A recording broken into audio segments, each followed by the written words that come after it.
From the tribe of the trolls to the empire of the elves, this video is purely for entertainment and does not infringe on copyrights or laws. The rights to the novel and image belong to the original author. We do not claim ownership. Don't like waiting and want to listen to this fanfic in full now?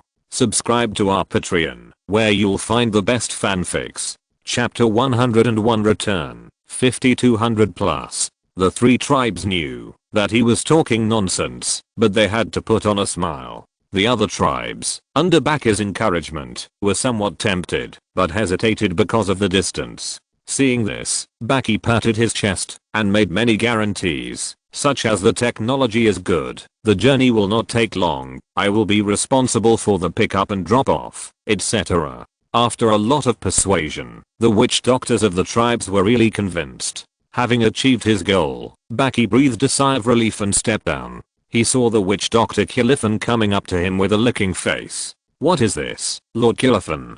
Kilifan smiled and answered carefully, "Mr. Speaker of the Ya tribe, do you think it is possible to return the prisoners to us first? But the Ya tribe has not yet received the guarantee that it should have. What if?" Baki looked embarrassed and seemed reluctant to agree. "Don't worry, we dare not lie. As long as the warehouse of Yabu is ready, we will deliver it as soon as possible." Baki refused a few more times, and Kilifan kept persuading him earnestly. His back, which was not very straight to begin with, was bent down a little more at this time, and a little flattery was forced out of the ferocious troll face. In just a few words, the surrounding troll's attention was gradually attracted, and the apprentices began to translate synchronously whenever they could. Baki saw that it was almost done, so he pretended to be "I hesitate, but I trust you," and said, "Okay, after all, the three tribes have repented. I'm willing to trust your guarantee to be kept in the holy mountain first, and we will discuss the delivery after we build the guarantee warehouse." This so-called guarantee warehouse only stipulated in the negotiation that it must be built within 3 days distance from the holy mountain. This is what the three tribes insisted on, and they were not confident that their own reserves would be too far away. Baki fulfilled their wishes, and even planned to go a step further and build a warehouse directly next to Kilum tribe, within a few hours distance. Once the warehouse is built, it doesn't really matter how much collateral can be collected. The key is that the name of building a base and garrisoning troops will be fair and just, and no one can say it's forced. Therefore, he agreed very happily at this moment. And this style not only made the three witch doctors such as Kilifan breathe a sigh of relief, the other witch doctors of the tribes who didn't think so much also admired the Ya tribe's generosity. The loss is so great, but they can put aside their past grudges in the next turn. This tribe is worth making friends with. This good combined with the strong strength of the Ya tribe is just right at this time, so as not to go further and make them have the impression of weak and vulnerable. After all, the butcher knife raised in the Yugabi tribe and the outcome of the war between the four tribes are still vivid in their minds. The handover of prisoners went smoothly. After receiving the prisoners, the three tribes didn't even have time to comfort their injured hearts, and they were quickly sent out to hunt. Initial trust has been basically reached, and the 40 hunting teams that came with them no longer have the task of guarding the captives. At this time, the food stocks consumed by them are all transferred to the pockets of the Ya department, so they can save as much as possible. Therefore, most of these hunting teams were thrown out to cooperate with the three trolls to hunt and produce. In addition to collecting food, this part of the hunting team actually has the task of familiarizing with the terrain. The hunting grounds of the three departments in various places around are still covered with a layer of war fog in the eyes of the Ya department, belonging to unknown areas. In order to facilitate the future takeover and to deal with the possible punishment war, Blade Fang intends to make advanced preparations. To achieve this goal, it is definitely not enough to send careless hunters, and there are also clever apprentices who dress up to accompany them, preparing to familiarize as much as possible. With more than 30 hunting teams from the Ya department, with more efficient weapons and equipment, the hunting activities went smoothly. A large amount of food is collected every day, except for the part consumed by rations. The rest is transferred to the holy mountain. There, the three departments dug many ice storages near the snow line, which have been responsible for the mission of emergency granaries for countless years. Looking at this, and thinking about the energy and time he spent to solve the problem of food storage, Baki couldn't help but sigh that same people, different fates haha. Look at your ugly face. Are you jealous? Me I teased in bed at night. You are itching again, aren't you? What do I have to be jealous of? I'm just a defeated general. If they don't have ambition and curiosity, even if they grow up in the granary, they will be swept into the garbage dump of history. Point, you are right. Stop shaking, let me be on top.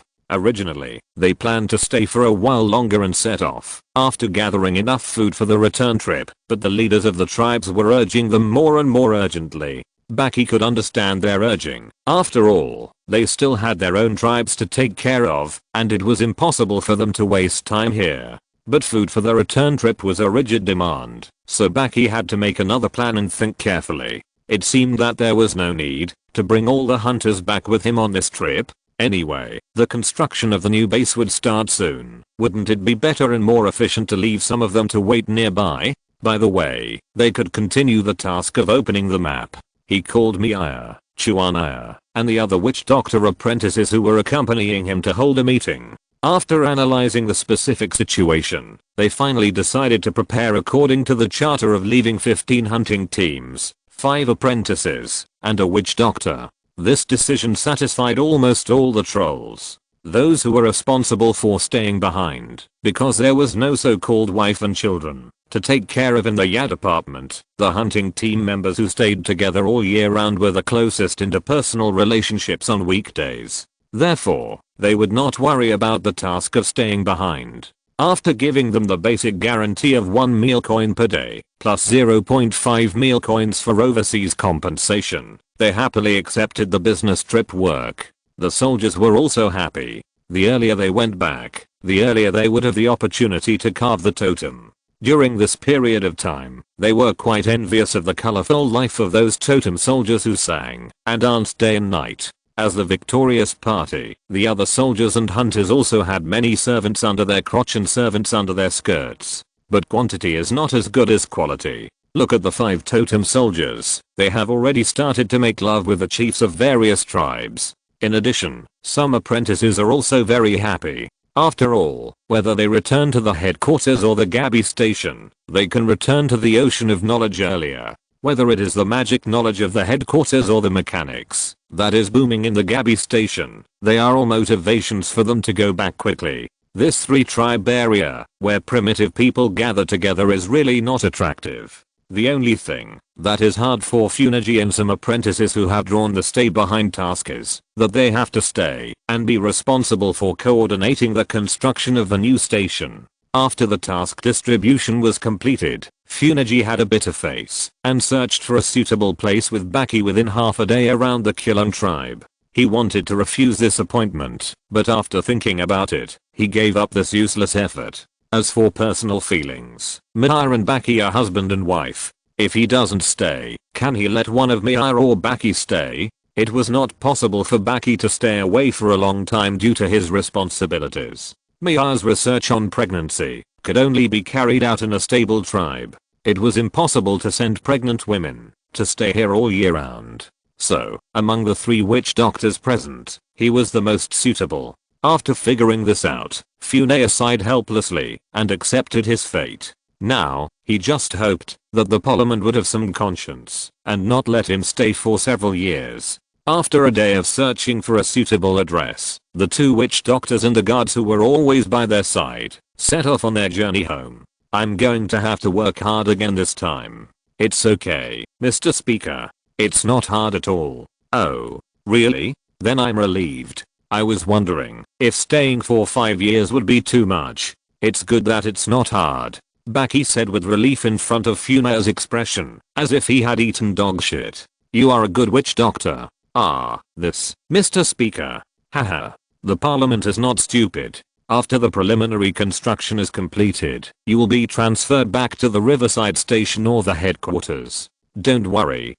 Thank you. Thank you. Baki stopped teasing him and quickened his pace to continue returning to the Kilon tribe. Seeing this, Funea hurriedly followed. While the few were busy outside, a lot of trolls gathered in the open space outside the gate of the Kilon tribe. Each of them straightened their overdeveloped backs as much as possible and stretched their necks to look towards the center. There were 3 teams of hunters who were not assigned hunting tasks. They were temporarily transferred to cookers to prepare military rations for the long journey. The raw materials for the military rations were requested by Baki from the 3 tribes, and the quantity was enough for the return trip for the tribe leaders and the other tribe leaders. But the rations were not enough after they were in hand, and they had to be further processed. Otherwise, these raw foods could not withstand the test of the climate in the forest and would become smelly after a few days. The temporary cooks were preparing for this at this time. The steel and wooden meat knives flew on the chopping board, quickly processing large chunks of half-thawed frozen meat, chopping fat, bones, and lean meat. Fruits and vegetables were also ground into a paste and mixed with the above materials into a temporarily made, barely usable pottery jar and boiled over high heat. The juice squeezed from the fruits and vegetables could not be wasted, and it was also put into a small jar separately, placed on the fire, and boiled slowly over low heat. When the water evaporated, a layer of extract with a sweet and sour taste would be left at the bottom of the jar, which seemed to be the residue of sugar and some other impurities or nutrients. This step actually feels a bit like taking off pants and farting. If these fruit and vegetable juices are poured into the big jar and processed together with the food being boiled, it seems that they can be effectively utilized. But military rations are free after all, but fruit and vegetable extracts can be sold as luxury goods. This is not to say that Baki has a money-making eye and must make this money. It is better to mint coins directly. What he mints is real money. Isn't it much faster than doing business? The reason for such an operation is that there are too few real commodities in the tribe. This leads to the fact that the current rice coins are more like special food coupons with the attribute of equivalent rather than money, which is far from the currency he expected. In this way, many things cannot be carried out, and the scope of commodities can only be expanded little by little. Having said so much, what attracts the attention of the onlookers from all tribes is actually the fire and the aroma produced during the cooking process of food. So when Baki came back, he saw such a scene that seemed like watching monkeys. He pushed aside the trolls blocking the way and approached the center to ask, "How is the preparation going?" The materials have been processed almost, and the only 2 steps left are to boil and dry it and roast it to dehydrate it. When will it be completed? It can be done overnight tonight. The apprentice who played the guest role of the chief cook first looked at the water content of the many jars and then estimated and gave the answer. "Okay, Chuanaya, go and inform the war team. We can set off tomorrow." "Yes, I understand." After Chuanaya turned and left, Blade Teeth asked the hunter who had just returned from hunting for some meat and then found an empty stove to start roasting. Under the low fire, the surface of the meat was slowly covered with a layer of charred color, and the fat dripped onto the firewood below, making bursts of sizzling sounds.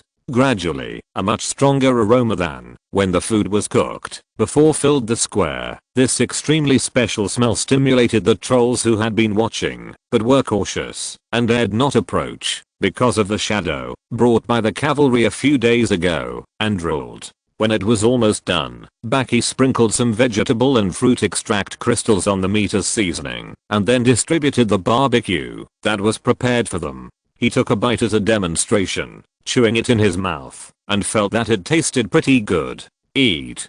Good stuff. Seeing this, the chiefs and warriors who didn't know what restraint was, started to gobble it up first. Compared to them, the witch doctor seemed more reserved and ate more gently, but he also didn't know what courtesy was. The meat roasted in this way was not incredibly delicious, but just ordinary. The fruit and vegetable extracts added later were even more of a failure in Baki's opinion, far less than the cumin and salt in his previous life. But for these trolls who still ate raw meat and drank blood, and whose taste buds had tasted very few flavors, the aroma of fat, the deliciousness of protein after reaction, and the overall layered taste. In addition, the richer and more varied taste buds of the extracts made them feel, today I know who I am. After casually adding another layer of attraction to the tribe, Baki did not stay any longer. After a brief exchange, he said goodbye and left. This night was a torment for many trolls who tasted the delicious barbecue for the first time in their lives. The lingering fragrance seemed to be the smell of barbecue in their dreams. On the second day, the logistical preparations were finally completed. After Baki entrusted the construction of the new garrison to Funea, he led the large army on the return journey. Along the way, the hunter team was divided into two parts. Half of them were used as scouts to explore the way ahead, and the other half were in the rear to echo the main force. The trolls of various tribes naturally followed the soldiers in the middle and witnessed the different interpretations of the word warrior by the tribe along the way. During the march, the soldiers either kept silent or shouted slogans in unison, and there was almost no whispering in private. There were also strict rules for eating, and quick and unified was achieved to the extreme. The camping at night was even more orderly. Everyone abided by the principle of 3-shift night watch, and there was no night watcher deserting. The Ya department's different marching style once again blinded the trolls' eyes, and gradually began to believe the gossip that the four wars had a huge disparity in military strength. Baki saw all this, and was very satisfied with the soldiers' long faces. Although most of these rules and regulations were routine operations, some of them were face-saving projects, such as whispering. Although the soldiers were not allowed to make loud noises during the march, it was necessary to keep everyone silent, unless it was like the previous sneak attack on the remnants of the 3 divisions in the dense forest. Otherwise, it would not be so strict that even whispering was not allowed. It was not unforgivable for the soldiers to chat while walking. The reason why they behaved like this time was that Baki gave the order in advance. I used to scold the school leaders who arranged a general cleaning before the temporary inspection of the Education Bureau. I didn't expect that there would be such a day for me. In this way, deepening the concept of Ya tribe is strong all the way, a team of hundreds of trolls finally arrived at the Kabi tribe station. From a distance, even before they completely walked out of the forest, they could vaguely see the tall fence in the distance. The new Kabi station is located on a large plateau where all the vegetation has been cut down, because it is in the stage of contraction and defense. The gate of the station is closed at this moment, and almost no trolls appear outside the fence. When the troops led by Baki passed through the forest, a long and low horn sounded from the watchtower on the fence, and then trolls climbed up the fence and looked down. Baki raised his hand to signal to stop, and then asked the buglers in his own team to move. Suddenly, the same bugle sounded from this side, using a special rhythm to inform the other side of his identity. A moment later, the gate of the station was slowly opened. Several trolls who had actually seen the identity of the visitors long ago, but were unable to greet them in the first time due to the system, welcomed Baki and his party in with a look of joy. Baki said as he walked, "We were discovered only when we were at the edge of the station. The defense method seems to be designed a bit passive. Didn't you design it too? Are you going to change it again?" Maya, who had long been accustomed to her husband's thoughts, responded with a roll of her eyes. "What do you mean by again? Huh? Tell me what again means? Can this matter of testing truth through practice be called again? Okay, you are right. What kind of practice are you going to do this time? Send scouts? Or set up another watchtower in the forest? At least we need to have at least 3 days of intelligence, right? I don't know much, but it sounds reasonable. Just make your own arrangements. I support it. Yeah, let them try first and see if they can do it. If not, just have it for 2 days or 1 day. It's better than finding out when the enemy is right in front of you." While the couple was talking, they had already walked into the fence. At this time, Baki turned around and was about to say something to greet the guests, but saw that they stopped outside the gate, looking at him with incredible eyes. Just one chapter. Chapter 102. Gonzalo. Gonzalo is a witch doctor. This trip to the Killen tribe is the second long journey in his life. Although the price paid is quite high, the gains are far greater than what he gained when he went to the original tribe to seek inheritance when he first became a witch doctor. Here, he learned very practical knowledge such as numbers, length and weight, and also learned the standard troll language superficially. This is a language that is obviously derived from the original troll language. Its rich vocabulary and relatively complete language structure make it have an expressive power far beyond the existing languages. Although he doesn't understand why, as a witch doctor, Gonzalo instinctively realizes the role that this language can play in himself, so he seizes every opportunity to absorb and learn. In this process, He found that he was obviously not the only one who did so. During the negotiation, he noticed that many witch doctors were memorizing words, phrases, and structures in a hurry, based on the real-time translation of those strange trolls, and the actual application of the parties. Later, when he caught those strange trolls from time to time, Gonzalo now understood that those trolls were a kind of profession called witch doctor apprentices, or identity. Anyway, there were some strange guys between ordinary trolls and witch doctors. When Gonzalo had nothing to do and caught these apprentices to chat, other witch doctors seemed to be doing the same thing. Gonzalo was not sure about their learning progress, but after repeating this for several days, he finally managed to use the new language to express himself. For the sake of experiment, Gonzalo tried to repeat in his mind what he had been thinking so far in the new troll language. My name is Gonzalo. According to the calculation of the Yabu, I'm about 120 years old this year, less than 130 years old. I was born in Pedong, which is located in the upper reaches of the White River and adjacent to an unnamed mountain range.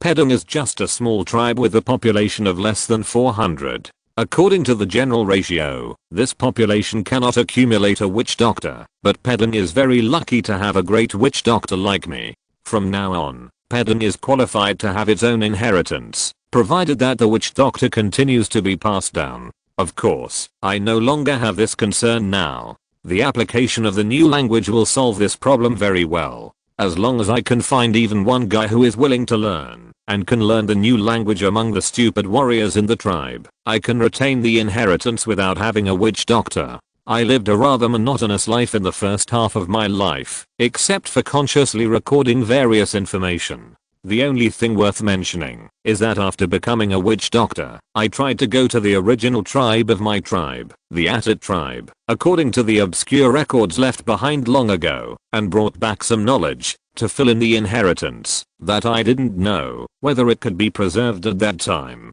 But this monotony was broken about 60 days ago. Several cavalrymen protected a witch doctor apprentice to visit my tribe and brought a not very sincere invitation. The apprentice's name was Zeitis, which now seems to mean dry teeth. He said that he came from the powerful Ya tribe in the far west and came to invite the witch doctors and chiefs of the eastern part of Pei to visit the Kilon tribe in the middle of the Black Forest. Is he crazy? How could I agree to such an impolite request? Wait, Ya tribe? It seems a bit familiar, I thought at the time. I know that the Kilon tribe is a large tribe of the same size as the Atit tribe, and it has bullied us here before. But the Ya tribe? I seem to have heard of it not long ago. Could it be the one who did the Gabi tribe massacre not long ago? Well, I was scared. Then the invitation of the messenger changed its meaning in my ears. It seemed that Zeitis had laid out a lot of facts, but he didn't talk about the reason at all. He always seemed to emphasize, if a certain tribe doesn't obey, we will do this and that. If another certain tribe doesn't obey, we will do this and that. Oh my god, why do I always feel that he is threatening me? Pedong is just a small tribe that is barely surviving. There is no way to ignore such threats. I had to reluctantly take my stupid chief and a few warriors on the journey. These damn guys are so excited about the long journey. They are just a bunch of idiots. The so-called embarking on the journey is of course not to go directly to the Kilon tribe. What if the messenger of the Ya tribe is lying to me? So I decided to take the chief to the Atit tribe first to meet the old witch doctor who I had met a few times, and ask what was going on. The journey was quite difficult. The hunting ground in the east of Pei was not very big. After just 2 days and nights, we walked out of the well-kept hunting ground with few monsters, and entered an almost completely unfamiliar forest area. The monsters that had long moved out of the hunting ground, even if they occasionally came back to steal food, would only hide from the tribe members. Seeing that we were a team of less than 10 trolls, they began to constantly test us, as if they wanted to eat troll meat. After paying the lives of 3 generals, we smoothly walked out for 8 days and nights, and arrived at the territory of the Atit tribe. The lives of 3 trolls. This is a painful price for the tribe, but I dare not gamble. What if I offend the Ya tribe and pay more? I secretly swore in my heart that, if the Ya tribe did not live up to its name, I must unite with the Atit tribe, and make them pay a more painful price than this. But when we arrived at the Atta tribe, we found that the situation seemed to be far more serious than I expected. We were not the only ones who risked our lives to come here. There were also several medium-sized tribes that we had heard of or not heard of, who came here for the same reason. The scale of the tribes we visited was larger than that of the Atta tribe. It seemed that only ours was a small tribe. These medium-sized tribes had a surplus of population. They were basically led by witch doctors and chiefs, and more than 10 trolls accompanied them. But even so, almost all of them died. Ah, damn ya tribe, how dare they? The Attat witch doctor looked heavy. He seemed to know more news, but the lack of language skills at that time made communication extremely difficult. In the end, everyone just decided to go on the road together. Time was not enough, so we had to set off as soon as possible, but food was a problem. For such a long distance, we could only rely on hunting to supplement. Alas, I hope everything goes well. We set off. In the first few days, we relied on the food brought from the Atta tribe to fill our stomachs, but after only 4 days, they became inedible and had to be thrown away. I was so heartbroken that I could hardly breathe. I've been hungry for 3 days. Damn it. I didn't expect hunting to be so difficult. I'm sorry, Chief. I shouldn't have called you a fool in my heart. I didn't understand the word fool before, so how did I call him? Forget it, it doesn't matter. On the 4th day, we finally saw meat. The warriors are great. On the 7th day, these idiots, why can't they catch food? On the 11th day, the warriors are really lovely guys. I blamed them wrongly. On the 16th day, the warriors were stupid. On the 20th day, the warriors were brave. On the 25th day, a hungry monster attacked us and became our rations for the next 4 days, but this also led to the death of 2 warriors. Fortunately, they were not from Pedang. On the 27th day, the warriors learned to be smart. They started hunting before the last prey had completely deteriorated, which made our food gradually abundant. On the 33rd day, the Killen tribe finally arrived. It seems that we are not the only team. The witch doctors and chiefs of the medium-sized and larger tribes in the entire Black Forest seem to have gathered here one after another. On the 35th day, my god, the Killen, Vidley, and Rikia tribes were defeated by the Western Ya tribe and lost a lot of population. What on earth is people? The chief of the Ya tribe seems to often use this strange pronunciation. On the day I don't know how many days, the Ya tribe arrived at Nestor. Strong and powerful. Strong and powerful. Exclamation mark. Strong and powerful. Oh my god. The cavalry roared like a mountain river and pointed their sharp weapons at me from a distance of 15 steps. I felt like I was going to die. I'm sorry, it's all because my chief was too impulsive. I listened to the negotiations between the Ya tribe and the 3 tribes of the Holy Mountain, and for the first time I saw the charm of language in addition. The Ya tribe doesn't seem to be bad. The 3 tribes of the Holy Mountain seem to deserve it. Although I always feel that something is wrong, I still came to this conclusion.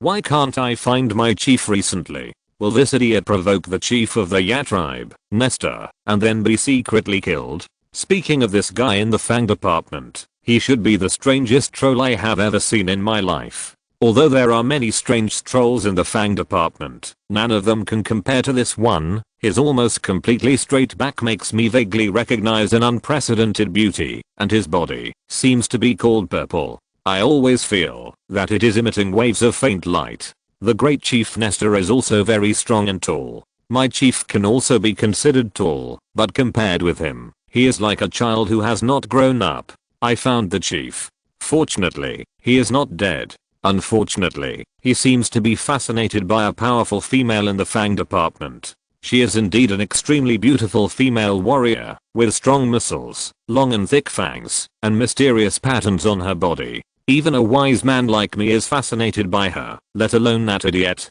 In order to get the right to mate, my chief fought with several chiefs, and he didn't even win the fight. The worthless thing still refused to give way. Although I'm not the strongest, the beautiful female still gave me a chance to mate.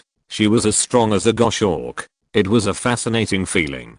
The chief seemed very angry because he saw me sleeping with the female he pursued. He asked me why in a menacing manner. I told him that I was learning a foreign language. Then he actually believed it. Of course, I swear that I really just wanted to learn standard troll language. The chief has been very depressed these days, but what does it have to do with me? I just want Graces. No, I just want her to teach me. Graces is the name of this female. Although she is a brave and beautiful warrior, she also has a smart heart under her strong appearance. Other females who only know how to enjoy the pleasure of mating have no attraction to me. It seems that it is not bad to accompany only such a partner in this life. This may be the original intention of the great chief Nestor to invent the concept of marriage in partner. Maybe the thin female next to the great chief can also give him the same feeling. Do you care more about the depth of your partner's thinking than their appearance? He is really a noble and wise man. Well, I'm not bad either, and I'm even luckier than him, because my Graces not only has wisdom, but also beautiful appearance. Ha ha ha. Ha. Wait, mine. But she doesn't belong to me. When I think of Graces, she may fall into the arms of other males in the future. My heart aches. These days, Graces has been teaching me to write standard language. I started learning from her name first. It is really a romantic way to learn. Grace's name is written as Ya, which means elegant teeth. Although I don't quite understand why they always like to stick to teeth when naming, I think it is a beautiful name. At the exchange of contracts ceremony, the kind and generous Chief Nestor gave a speech. Although there were always apprentices translating, this time I chose to understand it myself. Facts have proved that I'm really good. It has only been a few days, and I can basically understand it. Of course, this is inseparable from Grace's contribution. I have to thank her very much. The invitation of Chief Nestor made me hesitate. Whether it was the magic of the magic or the prospects for cooperation he mentioned, I wanted to go to the headquarters he mentioned to see it, but the long distance in between made me hesitate for a long time. Is the tribe really okay? I'm very worried. Coward. Crackling. The Fang is a holy place for witch doctors and all trolls. You and your tribe will get unprecedented opportunities there. Is the temporary safety of the tribe more important, or the future development? Gonzalo, I hope your choice will not disappoint me. Graces persuaded me like this. Oh, she persuaded me. She has me in her heart. Her voice is so loud and so beautiful. The fist she hit me in the face is also so powerful. In the end, I decided to go there myself. I believed the evil of the chieftain Nestor. No, it should be called the speaker. I was getting farther and farther away from my hometown. The performance of the Yab warriors along the way really surprised me. The neat cues and strict discipline seemed to be out of touch with this barbaric era. It was so incredible. It was a pity that I didn't have the opportunity to touch the beautiful and intelligent Gracettes for several days. The Gabi tribe seemed to be coming soon. What I couldn't believe was that we didn't hunt along the way. We relied on the military rations provided by the Ya tribe to support us. Ah, my god. Look at what I see. What a magnificent mural in front of me. The majestic fences, the straight roads, the scattered buildings. Are these really what should exist in the Black Forest? Chapter 103 Civilized, Trolls and Savage Trolls. Back to the present, Gonzalo looked at the towering wall in front of him and felt incredible. Unlike the almost dispensable fence in the eastern part of Pei, this station of the Yabu is a building that can really be called a wall. The entire wall is about 12 meters high and 4 meters thick. In addition to the front and back to layers of boards that serve as the inner and outer walls, many boards are inserted horizontally and vertically in the wall. They are connected to each other, forming countless interlayers separated from each other, and filled with soil and gravel in the middle, and finally forming a complete wall. On the upper edge of the wall, an area for the warriors to fight is reserved. Although it is very narrow, it is enough to throw javelins and attack the enemies under the city. There is a ladder every 10 meters on the inside of the wall, so that trolls can go up and down quickly and easily. This is undoubtedly an unprecedented defense system, but is it really necessary? Gonzalo thought in shock, mixed with a little puzzlement. Before he could think further, the great speaker of Nestor was already calling them in front. So, Gonzalo had to suppress his desire to explore, and followed the visiting group into this settlement. The area behind the city wall was also dazzling enough. The ground was tidied up quite flat. There was no filth such as fesses that could be seen everywhere in the eastern part of Pei or even in large tribes such as Atad and Killen, and there was no dirty water accumulated in pits of varying depths. Gonzalo took a deep breath and felt the freshness here that was not much inferior to that in the forest. No, the forest was actually filled with a stale smell that belonged to the soil, so from a sensory point of view, the Gappy settlement was actually more comfortable for the trolls. The visiting group continued to move forward under the leadership of Blade Fang. They passed through residential areas all the way and saw what a real residence was. Then there was the storage area close to the center, where a lot of roughly processed furs and wood had been piled up in each warehouse. The abundant reserves once again made Gonzalo and other members of the visiting group drool. Finally, they saw the more tightly guarded food storage area, witnessed the magical witch doctor tree house, and the refrigerator tree that shocked the 3 tribes of the Holy Mountain. 15 refrigerator trees were opened one by one in front of the visiting group.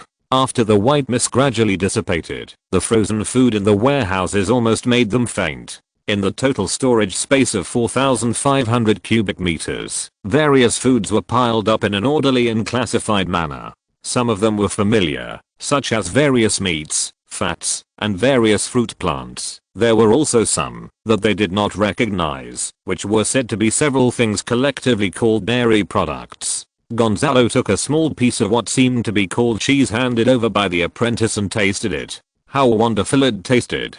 The smooth and fragrant taste made him linger. He swore that this was the most delicious food he had ever tasted in his life, even better than the barbecue he had eaten in the Killen tribe before. After the tour group was disbanded, Gonzalo and other trolls were placed in the residence reserved for them. Table, stool, bed, window, door, yard, underground library, empty. Almost every room was equipped with these items. Before moving in, it was emphasized that defecation is not allowed anywhere, and there were special apprentices who led them to the public toilets, equipped in each small area in groups.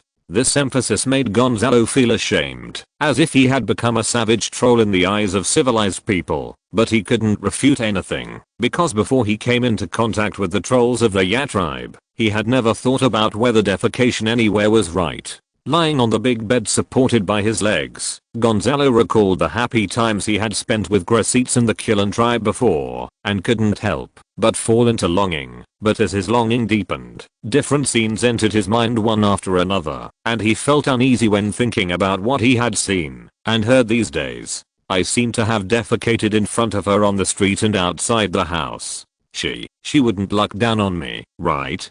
Gonzalo had never hated himself as much as he did at this moment, and hated his identity as an uncivilized person. With this emotion, he gradually fell into a dream. In the dream, he first became a member of the Ya tribe, dressed neatly, civilized and polite, and was the object of Grasit's true admiration. But in the next scene, all the civilized labels on his body disappeared, and he returned to his original wild appearance, and Grasit's hugged her Nesta speaker, laughed and said to him, "This is my true love, you barbaric guy's really delusional." The visiting group did not stay in the Gabi garrison for long. On the second day after arriving, Blade coordinated the military rations needed for the second leg and set off for the headquarters on the prepared paddle boat. The paddle boat that sailed through the wind and waves was another shock to the visiting group. The several small garrisons that they stopped at along the way for supplies also repeatedly beat their spirits. One after another, new things came, making their faces stiff in shock, and they could hardly react too much.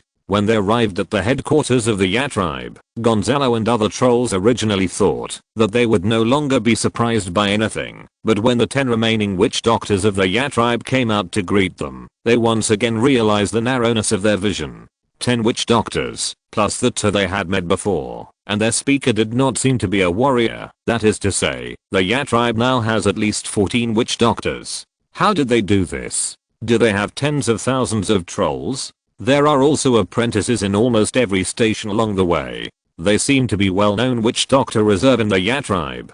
This is too scary. After receiving the shock that satisfied the trolls, the Ya tribe witch doctors all showed reserved smiles. For this day, they have made full preparations. Not only the big cleaning and big demolition of the tribe as a whole, but also some preparations for personal clothing. They are now wearing the witch doctor robes specially designed by Baki. The robes have deep hoods and the hems hang down to the ankles. With the fine vine boots under their feet, they can cover the whole body of the witch doctor tightly. The bright silver special silk threads on it also decorate the robes with unusual mystery and gorgeousness. There are also 14 magic staffs, which are also designed by Baki, made of steel and wood. Each staff has thin vines climbing on it, forming unique patterns with unique characteristics, and the top is embedded with fist-sized magic crystals. The magic staffs are also gorgeous and beautiful, but they are actually useless. It seems a bit imprecise to say this. At least the thick steel and wood structure on the top of the staff can be used as a skull crusher. Baki and Maya, who was holding back her smile, also put on similar robes and took up staffs. They stood together with the other witch doctors and bowed at the same time. The visiting group looked at the other party's clothes and then looked at the garbage on their own body, looking at the civilized atmosphere exuded by the other party at any time and place, and then looking at the uncivilized barbarians on their side. They were at a loss, and they didn't know how to react in the dilemma. Of course, only the witch doctors have such complicated thoughts. The warriors and chiefs still look like curious babies without any heart and lungs. They look left and right, and their faces are full of excitement and happiness. Only the welcome ceremony carefully prepared by the witch doctors of the Ya department is similar to monkey show in their eyes, and they just watch it for fun. But the monkey show of the witch doctors is not performed for them to see. It doesn't matter how these rotten would react. As long as the witch doctors of various departments think about it, it is enough. The witch doctors of the Fang tribe did not embarrass the witch doctors of other tribes for too long. They just bowed to express their welcome and then stopped while they were ahead. They took the initiative to come forward to make the relationship closer. The team entered the tribe under the welcome of the landlord and began to visit the headquarters environment, which was different from the external garrisons. Although the construction of the headquarters was not as convenient as the garrisons of the Gabi tribe, which were completely demolished and rebuilt, but after all, it took a long time, and the basic road leveling, house construction, and sanitation control were still hard work. Although many troll hunters rotated to be stationed outside all year round, the headquarters almost never had a day to gather all the members. But when the houses were built, basic welfare housing was reserved for all, plus various functional areas.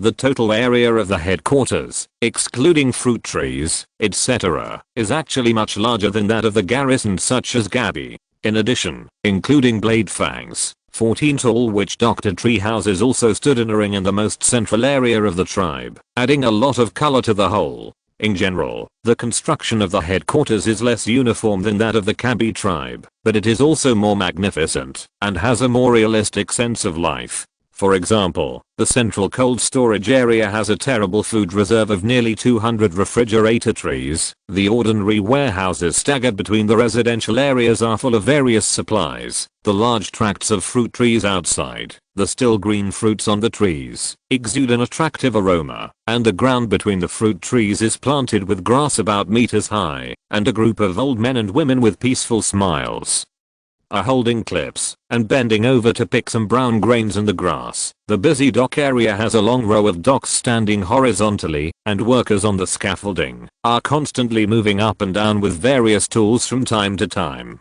After taking a general look at the above, the visiting group, accompanied by a group of Ya tribe witch doctors, came to the animal husbandry area for an inspection. A witch doctor apprentice had been waiting at the door, leading the way and introducing. The tribe currently has nearly 2,000 large animals, which are scattered in 6 ranches built outside the tribe. Look at that area. As he spoke, the apprentice pointed in a direction. It seemed to be a small circle specially isolated from the big circle. There were several guys who looked extremely arrogant in both size and mental state, locked in different partitions. The apprentice pointed at them and said, "That's where several beast kings in our pastoral area live. They are carefully selected males for breeding. Except for not being able to eat meat, they eat other foods better than us. Usually, there are 2 apprentices to take care of their feces and urine. Other male beasts are not allowed to contact females, let alone leave children.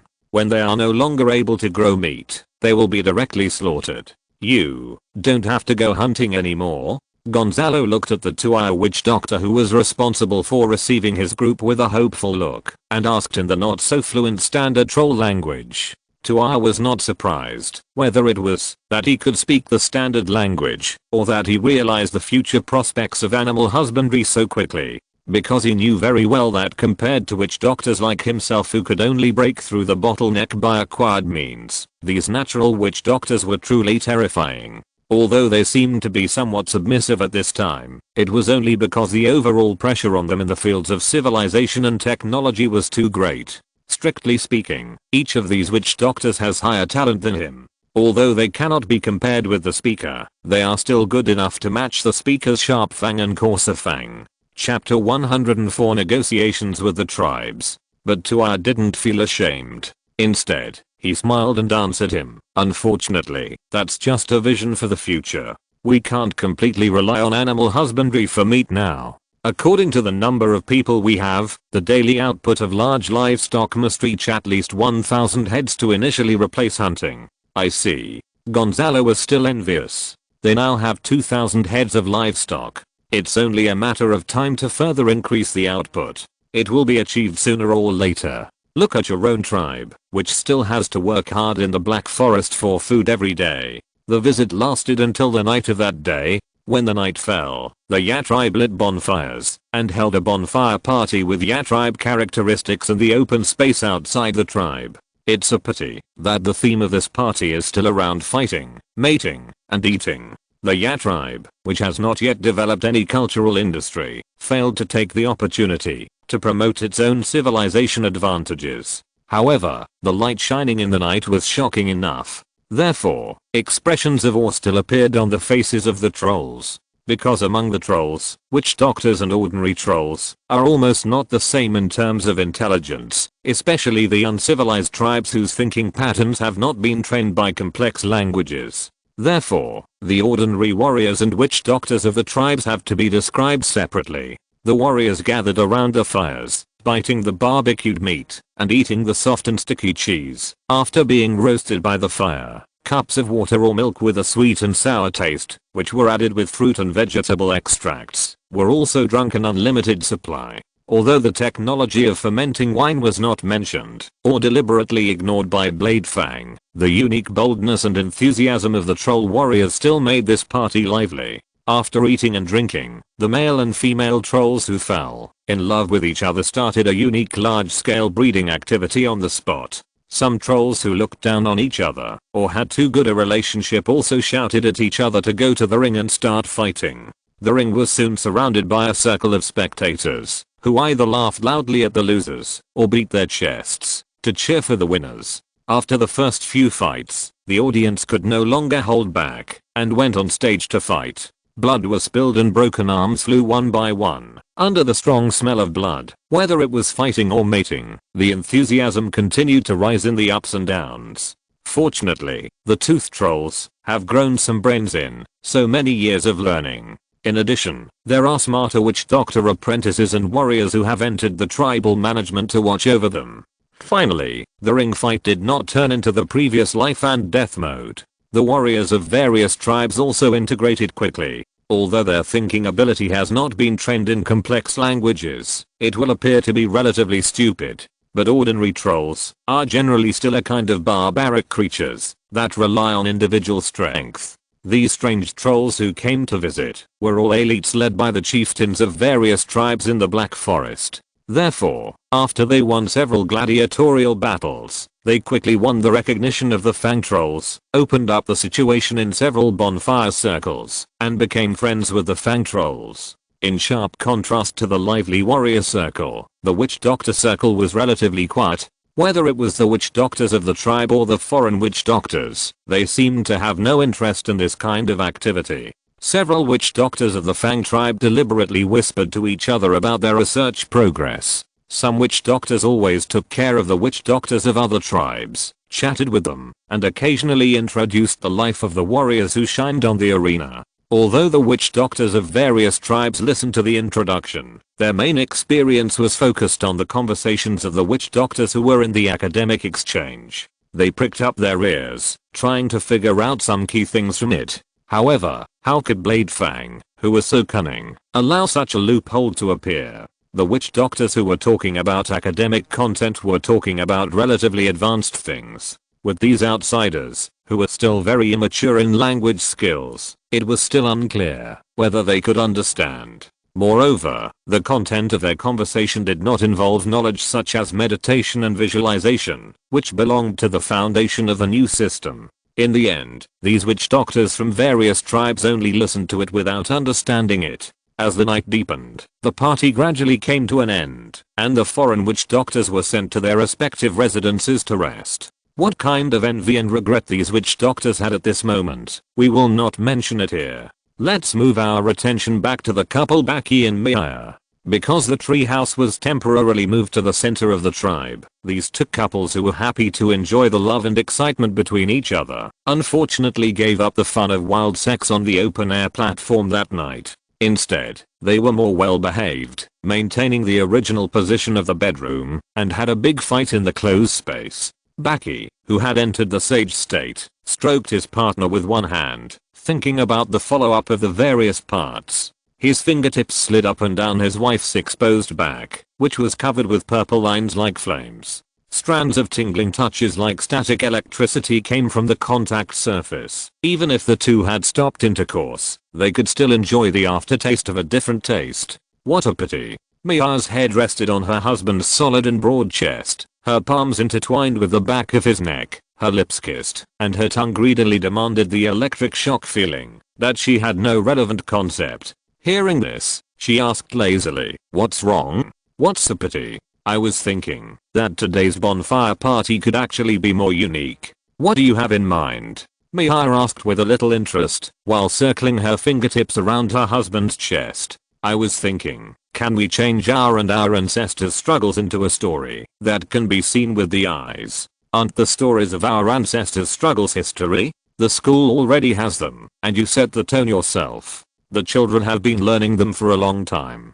It's not the kind taught in school, nor is it the kind of expression engraved on clay tablets. How should I put it? I mean, through some body language, plus some melody, in a new way of expression, these stories can be interpreted more intuitively. For example, at the bonfire party tonight, if there is such an item added, wouldn't it be more interesting? And more unforgettable for those country bumpkins? I don't quite understand it." The silly girl not only didn't understand, but also wanted to continue the battle. Baki immediately escaped from the bed, humming the tune of the Yellow River Cantata in his previous life, while using dance to show the scene of the ancestors' hard work and creation of the foundation. He imitated the sight of a high mountain in the forest, and sometimes seemed to be fighting with ferocious beasts, and the excitement of finally finding a suitable habitat for reproduction, after going through untold hardships. Of course, all this was just what he thought, and in fact his dance was quite clumsy. Maya, who was watching on the bed, not only failed to empathize, but was amused and laughed non-stop. Baki was not angry, licking his face, and crawling into the bed again, and asked shamelessly, "How is it? Do you understand?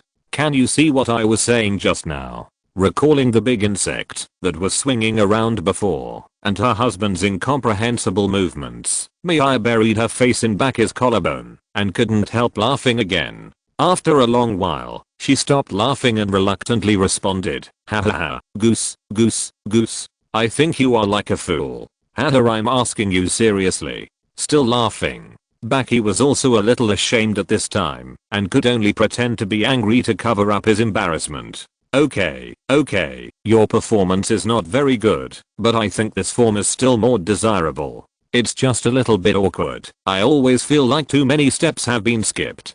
Baki thought about it carefully, and felt that it was indeed the case. In the previous life, both dance and opera had their own development context and history. Just like dance, it seems to be traced back to the witch sacrifice tradition in ancient times, and then it gradually evolved into its modern meaning. But the troll race, at least the troll race in the Black Forest, although there are witch doctors, there is no sacrifice tradition. Maybe because of this, there is no concept like dance, so that this abrupt leap makes Mia feel awkward. Perhaps, we can start with the tradition of gladiatorial combat and hunting. For example, gladiatorial combat. Although it seems unnecessary to strictly prohibit it due to the physical constitution and personality of the trolls, it is enough to limit its intensity so that it does not become a life and death fight. But at the same time, can we also develop a branch that focuses more on expression and turn the bloody melee with real swords and guns into a dance in a certain sense? Then use this as a foundation and add more factors other than gladiatorial combat. In this way, with the help of time, perhaps an art that truly belongs to the trolls will emerge. As for the path of launching witch rituals and developing art from shaman dance, Baki denied it without even thinking about it. He disliked mysticism and agnosticism, and hoped that witch doctors were a profession with a spirit of scientific exploration, and hoped that the trolls were an independent and self-reliant race. Therefore, Baki could not let this kind of supernatural thing poison the current good situation. The couple discussed these related issues, talked about the interesting things that happened in the past few days, and then fell asleep in each other's arms. A quiet and peaceful night passed like this. The next day, the negotiations between the Ya tribe and the witch doctors of other tribes officially began in the Rune Council Hall. The Black Forest can be simply divided into 5 blocks: the west, the middle, the east, the north, and the south. The forest extends to a certain area in the south and suddenly stops. There are almost no traces of animals further down, and naturally it is impossible for tribes to survive there. Therefore, the south belongs to the barren area, and the other 4 areas are dotted with large and small tribes belonging to trolls. The troll tribes, if divided by size, can also be roughly divided into 4 categories. The first category is naturally the Ya tribe with a population of nearly 4,014 witch doctors, which can be classified as a giant tribe alone. The second category is the Killen tribe, the Risha tribe, and the Vitel tribe in the middle area, the Atad tribe and the Scha tribe in the east, and the Philantanan tribe in the north. Each of these 6 tribes has a total population of around 1,500 and a maximum of 2,200. In every era, they can rely on their population base to maintain the existence of at least 2 witch doctors. Therefore, their inheritance is long-lasting, and they are the source of kinship for the other tribes. The third tier is more than 30 tribes with a population of more than 700, but far less than 1,500. Their population base also at least guarantees that at least 1 witch doctor is born in each era, thus maintaining their own inheritance. These medium-sized tribes are scattered in various regions of the Black Forest except the southern area, and are the most common form of existence of the Black Forest troll tribes. The fourth tier is those small tribes with a population of less than 700, most of which can barely maintain 200 or less than 300 manpower. Because of the limitation of the base, most of them cannot produce witch doctors. Without witch doctors, it means that they cannot accumulate knowledge about hunting, terrain, and weather. Therefore, these small tribes are like waves, constantly appearing and disappearing in the ups and downs of the long river of history. Only a few of them will be extremely lucky to have witch doctors born one after another, or staggered, and then rely on wisdom accumulation and inheritance to slowly lead the tribe to grow to a medium size. Only in this way can these tribes really gain a foothold in the Black Forest. The rest, from beginning to end, have been tossing around with a group of reckless people who don't know how to think. Their fate is often to disappear in famine or to be destroyed in a certain invasion of monsters. In this meeting, the Ya department divided the meeting into 3 stages according to the size of each department, corresponding to large, medium and small departments. The first thing to start was negotiations with 6 large tribes. Except for compensation, the rest of the negotiations were basically on par with the 3 departments of the Holy Mountain. They mainly revolved around ensuring trade routes, protecting vendors, sending students abroad, supporting and popularizing standard language, and the most important meal currency. During the talks, the Ya department proposed to build a nearby frozen storage area for them, and replan the construction of the tribe for them, and use these 2 points as the basic means, supplemented by trade, to help them increase their respective population bases. But as a price, the food reserves of these tribes will fall into the hands of the Ya department, on the grounds that the refrigerator tree can only be maintained by the Ya department witch doctors. This is of course false. After the refrigerator tree is planted, there is no need for subsequent maintenance, but the YA department which doctors do have the ability to make it true. For example, set up a self-destruct program to make these refrigerator trees die automatically after being out of the control of the YA department, etc. Speaking of food reserves, the tribes will receive a certain amount of meal coins according to the amount of food they have handed in. These meal coins can not only be used to fully exchange processed food, but also are the only means to purchase weapons and other outputs of the YA department. As for international students, the YA department is only willing to accept young trolls to come and study, and they will not be allowed to return until they are adults. The purpose, of course, is to instill in them values that are in line with the interests of the YA department from the very beginning. When they are released, whether they are still considered to belong to the 6 departments is unknown. Of course, these dark purposes could not be emphasized openly. Yabu always maintained its self-sacrifice for the other tribe's sentiment on the surface, and said that youth is the most efficient period for absorbing knowledge, and only taught them to ensure that the resources consumed by the 6 tribes were used effectively. Due to the extreme inequality of the bargaining chips of both sides and the imbalance of knowledge, the negotiation went quite smoothly for Yabu. Within a few days of the negotiation, the 7 parties formally signed the 7 Tribes Friendship Treaty, which was almost entirely advocated by Yabu. Afterwards, in order to isolate the 6 tribes from the other small and medium-sized tribes, in-depth exchanges on the content of the negotiation were conducted. Baki directly dispatched a fleet and sent them back one by one. The 6 tribes, who did not understand what United Front meant, naturally had no intention of staying after they understood that matters related to witch doctors were top secret and would not be handed over to them. Now that they heard that they could go back early, they happily evacuated by boat, leaving the other small and medium-sized tribes alone, waiting in anxiety.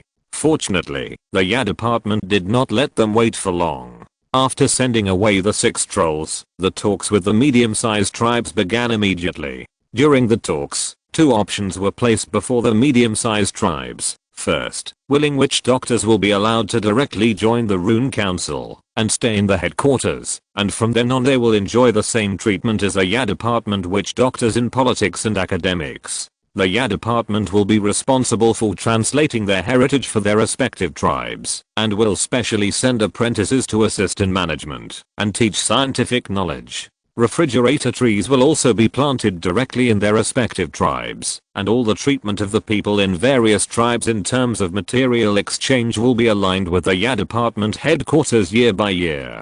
To a certain extent, this is equivalent to a disguised annexation, but the means are relatively reserved.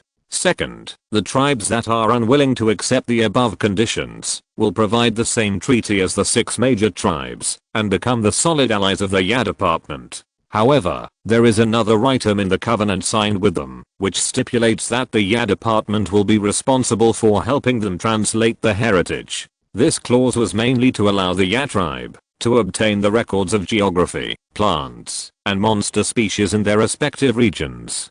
During the negotiations, that lasted for several days, 13 of the 32 medium-sized tribes chose the first path. They all had one thing in common: most of them were located in the west, and were already in, or close to the YA tribe's sphere of influence. Some were located in the east, but were also located by the river, so the YA tribe could easily exert influence through the fleet. The remaining 19 tribes chose the second path for one reason or another. The YA tribe witch doctors, led by Baki, did not interfere too much with their choices. First, the YA tribe itself did not have the appetite to swallow and digest quickly. Second, because of the legendary Black Forest punishment, the YA tribe did not dare to expand too much for the time being. Even those tribes that were willing to accept the first path were forced to keep a layer of ambiguous fig leaf. After confirming the choices of each tribe, the YA tribe released the 19 tribes that chose the second option, and sent soldiers to escort them back in a very responsible manner. This was in sharp contrast to the previous 6 tribes, and attracted another wave of goodwill. After dealing with the second category treaty issues of the medium-sized tribes, the negotiations finally came to the increasingly uneasy small tribes. There were not many small tribes that came this time, only 7 in total, all of whom were lucky people who had witch doctors in this generation. But at the negotiation table of the Ya tribe, I don't know whether it was lucky or unlucky, and there were not many options for them. 5400 plus. I don't know if there will be a next chapter, but I'll just keep writing. The subscription situation is not very good, so please give me some votes to comfort me. In addition, I'm very grateful to all the readers who have been rewarding and voting. I really appreciate it. Chapter 105 Upgrade. For these small tribes with witch doctors, the Ya department provides only one option, that is, complete incorporation. Their witch doctors will join the Rune Council, and the people will move to the Ya department's existing garrisons, and pregnant females, teenagers, and adolescents will all be required to move to the headquarters to live, and at the current addresses of each tribe, only the middle-aged and sub-adult trolls will be retained. In addition, they will be normally added to the rotation list of the Ya department's overall garrison at an appropriate time in the future, gradually washing away the mark of outsiders. Of course, this is only a medium and long-term plan. In the short term, the tribe will arrange a certain number of teaching teams to be responsible for their preliminary cultural education and organizational reorganization. The 7 witch doctors from small tribes are 4 females and 3 males in terms of gender, and almost every one of them has encountered a powerful opposite sex with good looks and excellent wisdom in the Kilon tribe, or on the way to the Ya department. This is a honey trap, but it is not entirely a honey trap, because Baki did not take the initiative to arrange such tasks before the incident happened. He just took advantage of this phenomenon after discovering it.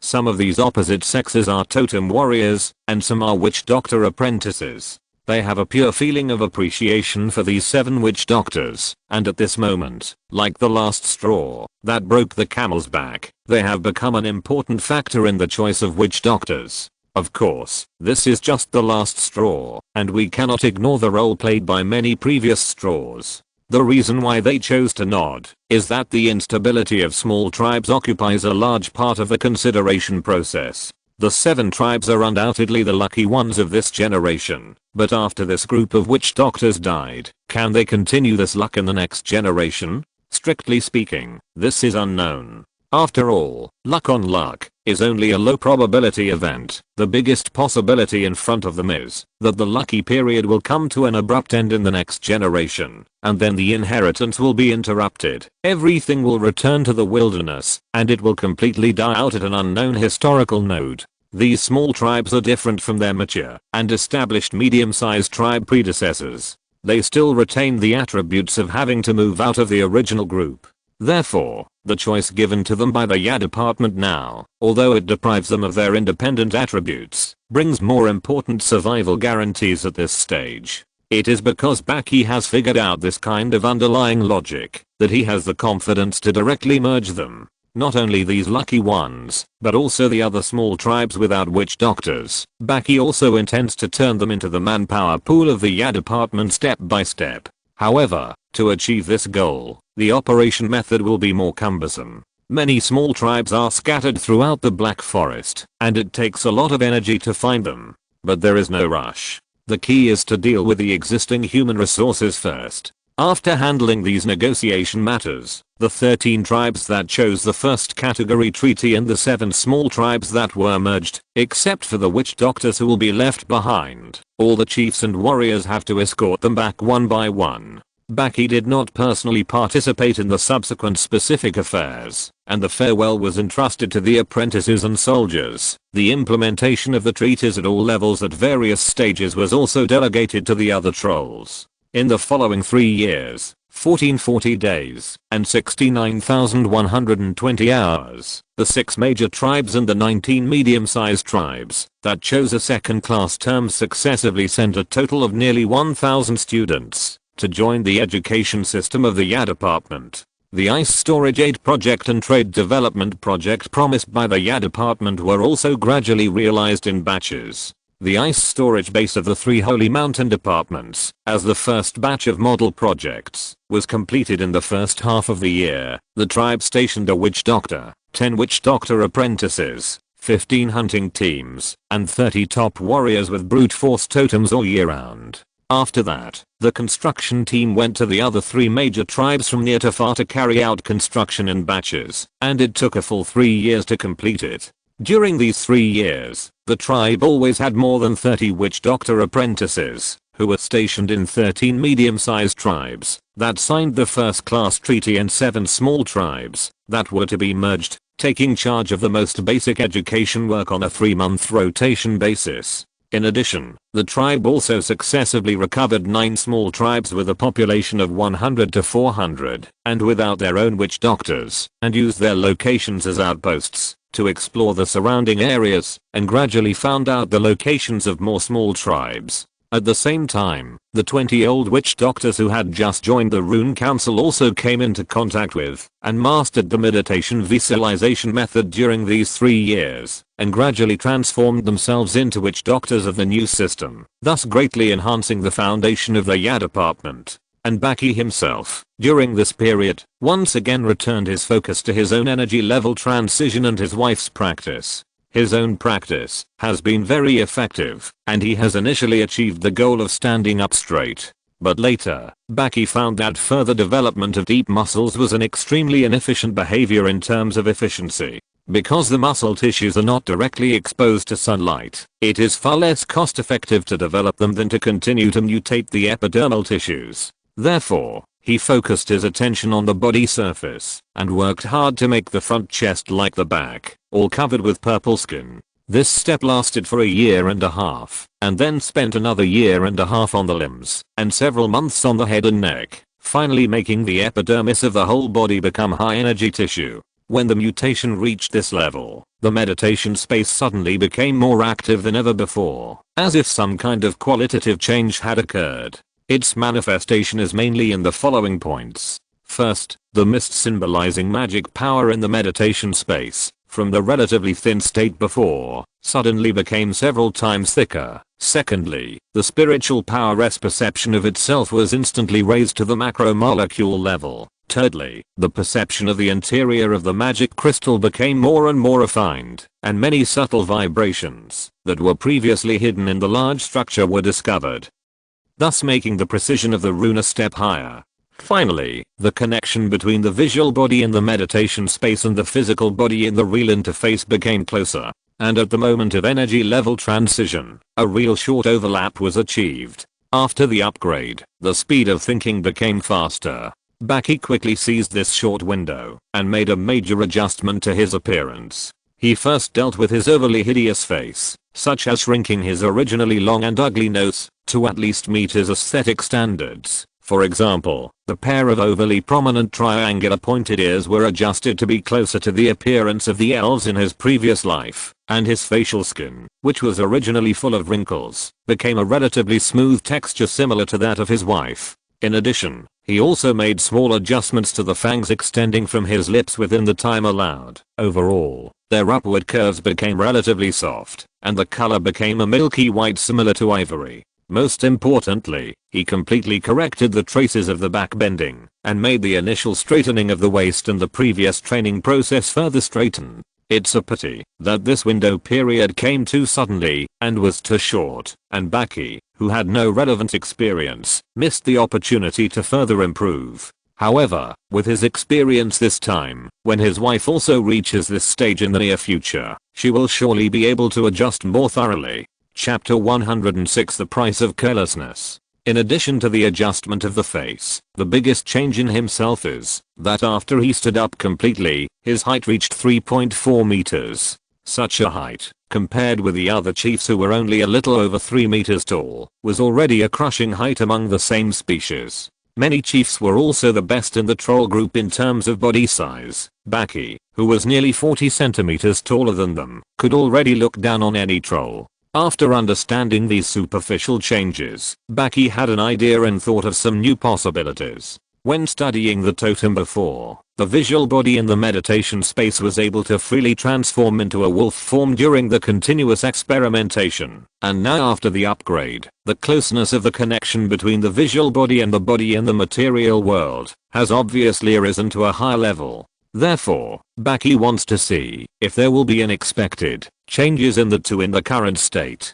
For a long time, because of his excellent properties in regeneration and vitality, Baki has unconsciously become accustomed to conducting training experiments directly on his own body. The results are often mostly benign, and even if he occasionally encounters some damage, it will be ignored because of his strong body. Therefore, he has not developed a sense of crisis in this regard until now. This time is also the same. After making a decision, Baki immediately began to enter deep meditation on himself without thinking, and completely released the restrictions on the connection between inside and outside. After feeling this unprecedented connectivity for a moment, he controlled the visualization body, and began to slowly turn into the appearance of a wind wolf. At the beginning, there was no special reaction, and Baki, who had entered deep meditation, failed to receive changes in the outside world in time. But after a moment, a slight pain came faintly, and he realized that something might not be right.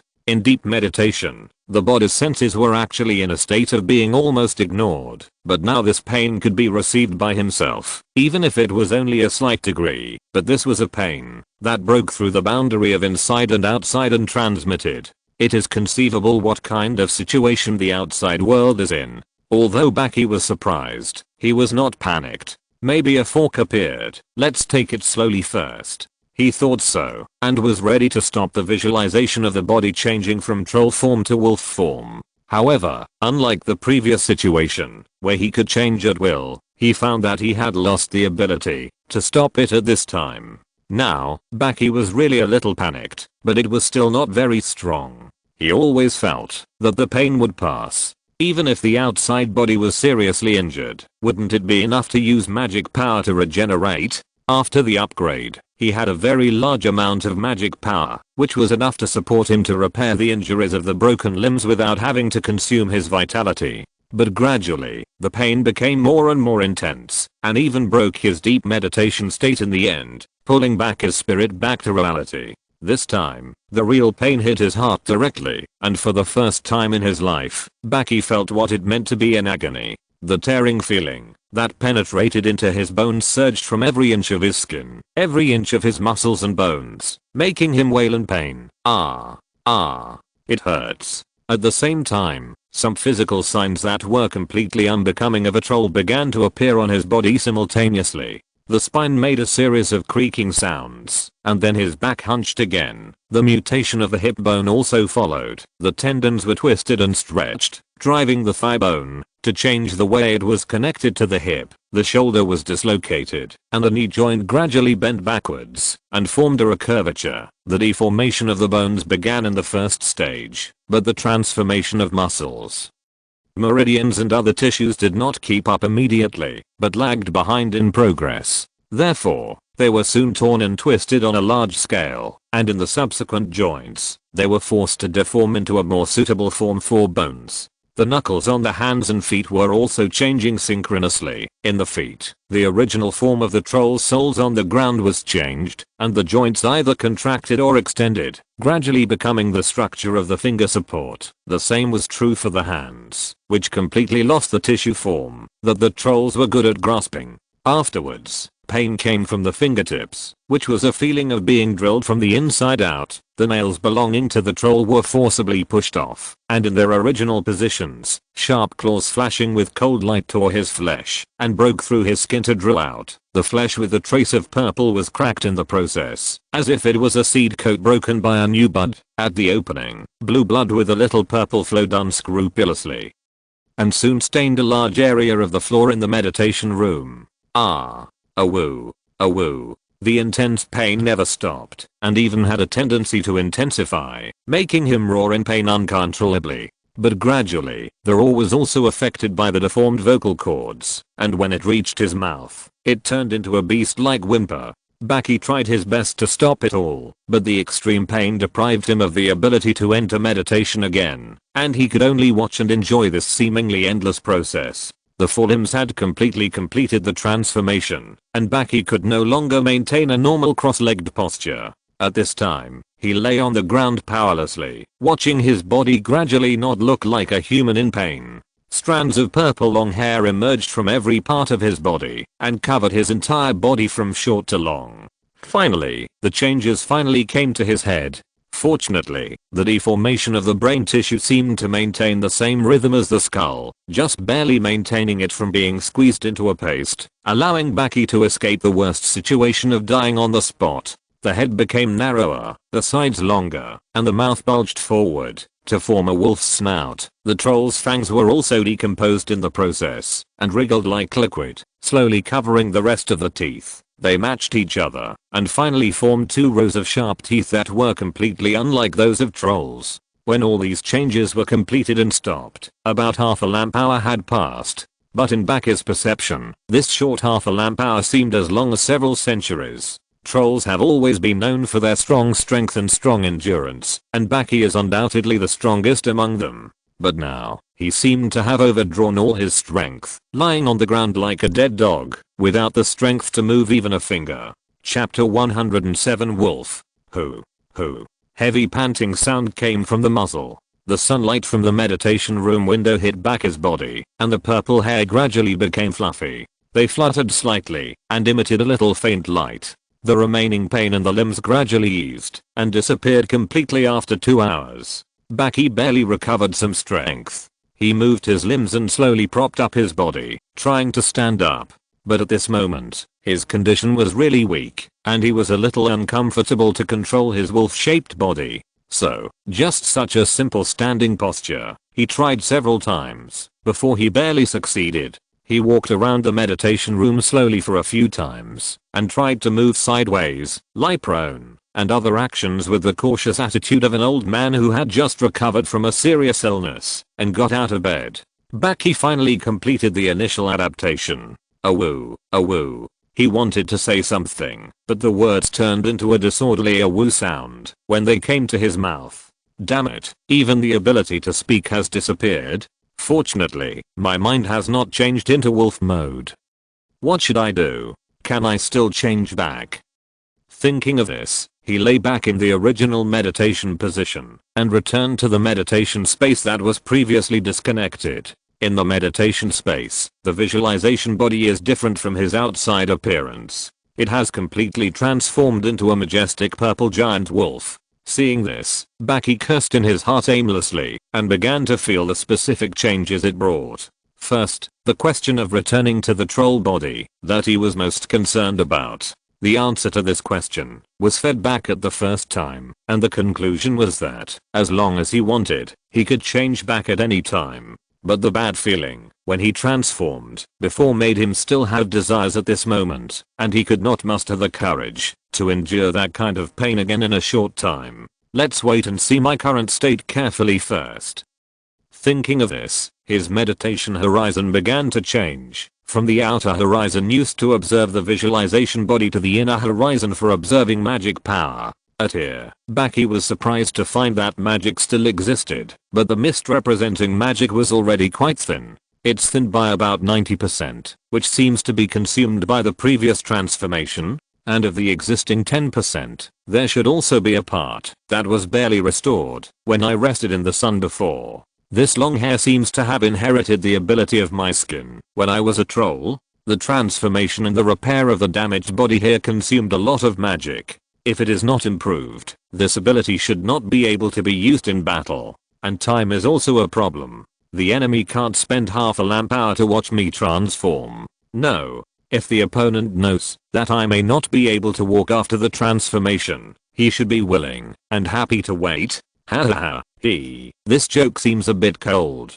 But, in this state, can I still cast spells? After a round of self-mockery, he turned his attention back to his magic power and found that the remaining 1/10 was almost equivalent to 1/3 before the upgrade. In terms of the amount of magic power alone, it should be more than enough to cast spells. After exiting meditation and returning to the spell-casting state, the runes began to be outlined, but when it came to chanting the spell and performing the casting action, Baki was dumbfounded. He finally remembered that he now had neither fingers in the usual sense nor vocal cords that could produce troll language. As a result, almost all the spellcasting media previously developed specifically for trolls were declared ineffective. However, this is not a big deal. If the fingers are not flexible enough, then use limbs instead. If the vocal cords are not precise enough, then give up language and use wolf howls instead. As long as the wisdom is still his wisdom, it is not difficult to develop a set of media suitable for wolf type, but it will be more or less troublesome. Abandoning this idea that cannot be realized in the short term and is not sure whether it is cost effective in the long run, Baki entered the meditation state again and prepared to observe the visualization body more closely. This time, he saw something different.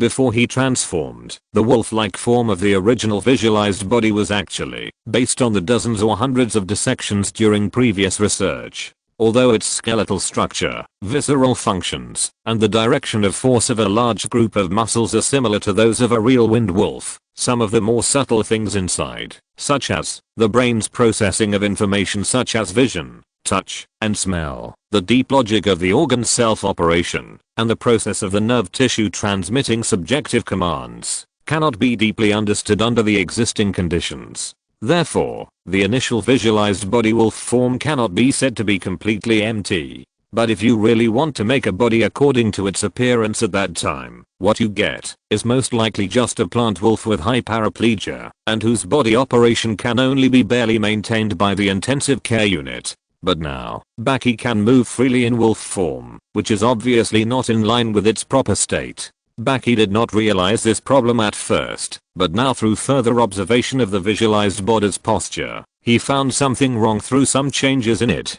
Rather than being a real wind wolf, it's better to say that it's a combination of a wind wolf and a troll.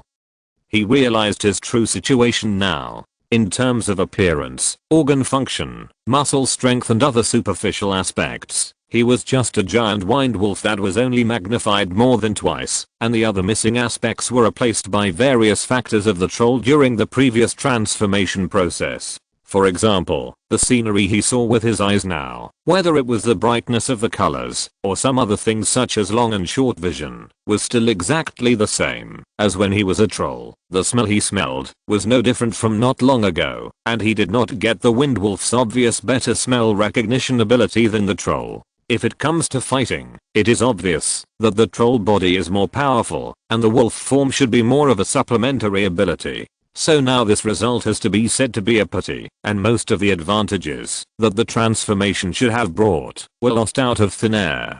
Fortunately, these are all problems that can be improved in the future. With the advancement of technology and a deeper understanding of wind wolves, these regrets will be overcome sooner or later. Thinking of this, Baki relaxed his mentality. After all, the most crucial step was the result of a casual move by him, and the ability to transform that he had obtained now was just a fluke, and all the subsequent results could be considered as unexpected surprises. In this case, what was there to complain about? Chapter 108 Spell-like. There was an obvious gap inside the head of the visualized body. According to Baki's experience in anatomy, that should be the place where the magic crystal of wolf-type monsters is generally found. Correspondingly, a cavity also appeared in his own skull. Obviously, the ability to transform did not bring him a magic crystal. However, the intuition generated by the linkage between the inside and outside of the body told him that the cavity of the visualized body in wolf form was not useless. Baki obviously forgot the pain after the scar healed and began to do it on himself again. He transferred the step of rune sketching that occurred in the inner layer of the original spell to the cavity of the outer layer and wanted to test whether it was really useful. First, he tried to sketch a simplest fire burning technique. The rune was extremely simple, and it was completed in only 1/5 of the time in the past, but after several experiments, the results were still the same as in the past. Without the joint action of the external medium, the fire burning technique did not show any signs of activation. Since it's a wind wolf, maybe I should fill it with spells from the wind wolf. Giving up the fire spell that he chose for speed, Baki switched to the wind spell rune set and tried again. Since the rune set of wind spell is more complicated than that of fire spell, Baki spent 1/3 of the time before upgrading to complete it. Regardless of the experimental results, he first realized that his casting speed has improved significantly. In the past, when encountering an emergency, the witch doctor simply had no time to draw runes, chant spells, and make gestures. By the time this set was completed, the enemy was already close to him. But now, the lowest level fire spell has reduced the time spent in the rune stage by 4/5, and the wind spell that is 2 stages above has also shortened the preparation time in the rune stage by 2/3. Although when it comes to actual casting, the time occupied by spells and gestures must be taken into account, so in reality it may not be reduced by such an exaggerated value. But even so, the reduced time consumption is still a considerable number. This is undoubtedly good news for him. It not only means that the scope of application of magic at this stage is getting wider and wider, it also means that with the increase of his own energy level in the future, there may be room for further compression of the time consumption of magic. Now, Baki put this good news aside for the time being and concentrate on exploring the possible applications of cavity. He first used part of his consciousness to maintain the existence of the wind magic rune, and then exited the serious spell casting state, returning most of his consciousness to the body outside. Since it may be a product of imitating the magic crystal, it should theoretically support the permanent residence of magic runes. Thinking of this, Baki first tried to gradually give up the conscious maintenance of the rune. The result was really effective, and the rune in the cavity of the visualized body did not dissipate as before. After completing this step, Baki tried to activate the rune, while paying attention to the changes in his wolf body. In reality, a vibration gradually occurred in the cavity inside the body's skull. This feeling is quite subtle. If it weren't for the fact that his perception increased a lot after the upgrade, he might not have been able to detect it at all. However, because of this, the rest of the brain that was directly exposed to the vibration was not affected too much. Otherwise, maybe I'm the first troll in history to suffer from a concussion. Self-mockery and experiment were carried out simultaneously, and Baki carefully felt a vibration in his skull.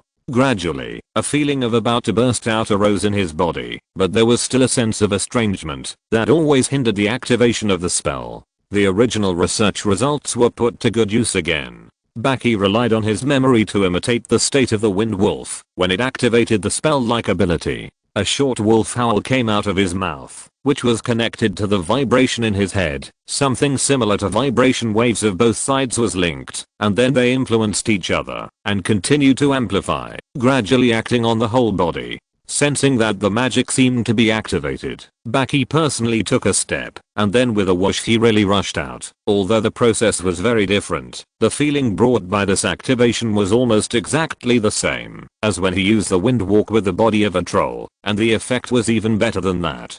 Success is naturally joyful, but Baki considers himself a researcher, so he quickly suppressed his excitement and began to think about why this happened. Why is this happening? It's not right that there is no medium involved. There is a medium involved, and Rune personally participated in the most important part. I see. Rune was originally a simulation of the disturbance inside the magic crystal. Now it uses the internal and external connection of the visualization body cavity and naturally transforms back to a mode of operation that is closer to the original natural state. Then why don't other magics work? The fire burning technique is so simple, but it doesn't even give any reaction. Even if it can't be activated, the disturbance that occurred in the skull at the beginning shouldn't be affected, right? When thinking about this question, Baki's mind suddenly flashed a long time ago paper. I still remember that it was at the first few academic seminars. The Fang Witch Doctor submitted a research report entitled A Meditation Space, based on Windwolf meditation method and magic crystal position in his still very rough standard language. And this article is the basis of the operation logic of the Fang Witch Doctor's meditation method. A sense of sudden enlightenment came to Baki's heart. When he first constructed the wolf form visualization body, didn't he refer to the Fang Witch Doctor's main meditation method? In this way, its logical basis was originally born to adapt to the Windwolf spell-like system, and naturally only supports the Windwolf spell-like ability. After getting this guess, Baki quickly tried 2 other spells derived from the Windwolf, namely Fangclaws and Windblade. As he guessed, the 2 groups of runes were all remembered by the cavity of the visualized body, just like the previous wind rune. The subsequent casting part was also cast quite smoothly after Baki simulated the casting pre-swing of the wind wolf. The casting of these 3 spells, or quasi-spells, is very different from the Witch Doctor's own casting. First of all, in terms of time, because the relevant rune groups are memorized by the cavity, the step of outlining the runes on the spot is completely eliminated, and the subsequent simulated casting pre-swing of the wind wolf is actually a matter of howling, which is much faster than spells and gestures. Under these two effects, the casting speed of the wolf form can almost be described as instantaneous, although it is limited to the fixed 3 spells. In this way, this transformation has finally escaped the useless state defined by Baki before, and has become a fairly powerful means. Give some monthly tickets, give some subscriptions. If you're listening to this novel on a channel other than Fanfic World, it means they downloaded and uploaded it without effort. We cordially invite you to visit our channel, Mundo Fanfic Novelos. There you'll find the original version of this story and you can explore many other novels of various genres. We're waiting for you to immerse yourself in a world of incredible novels.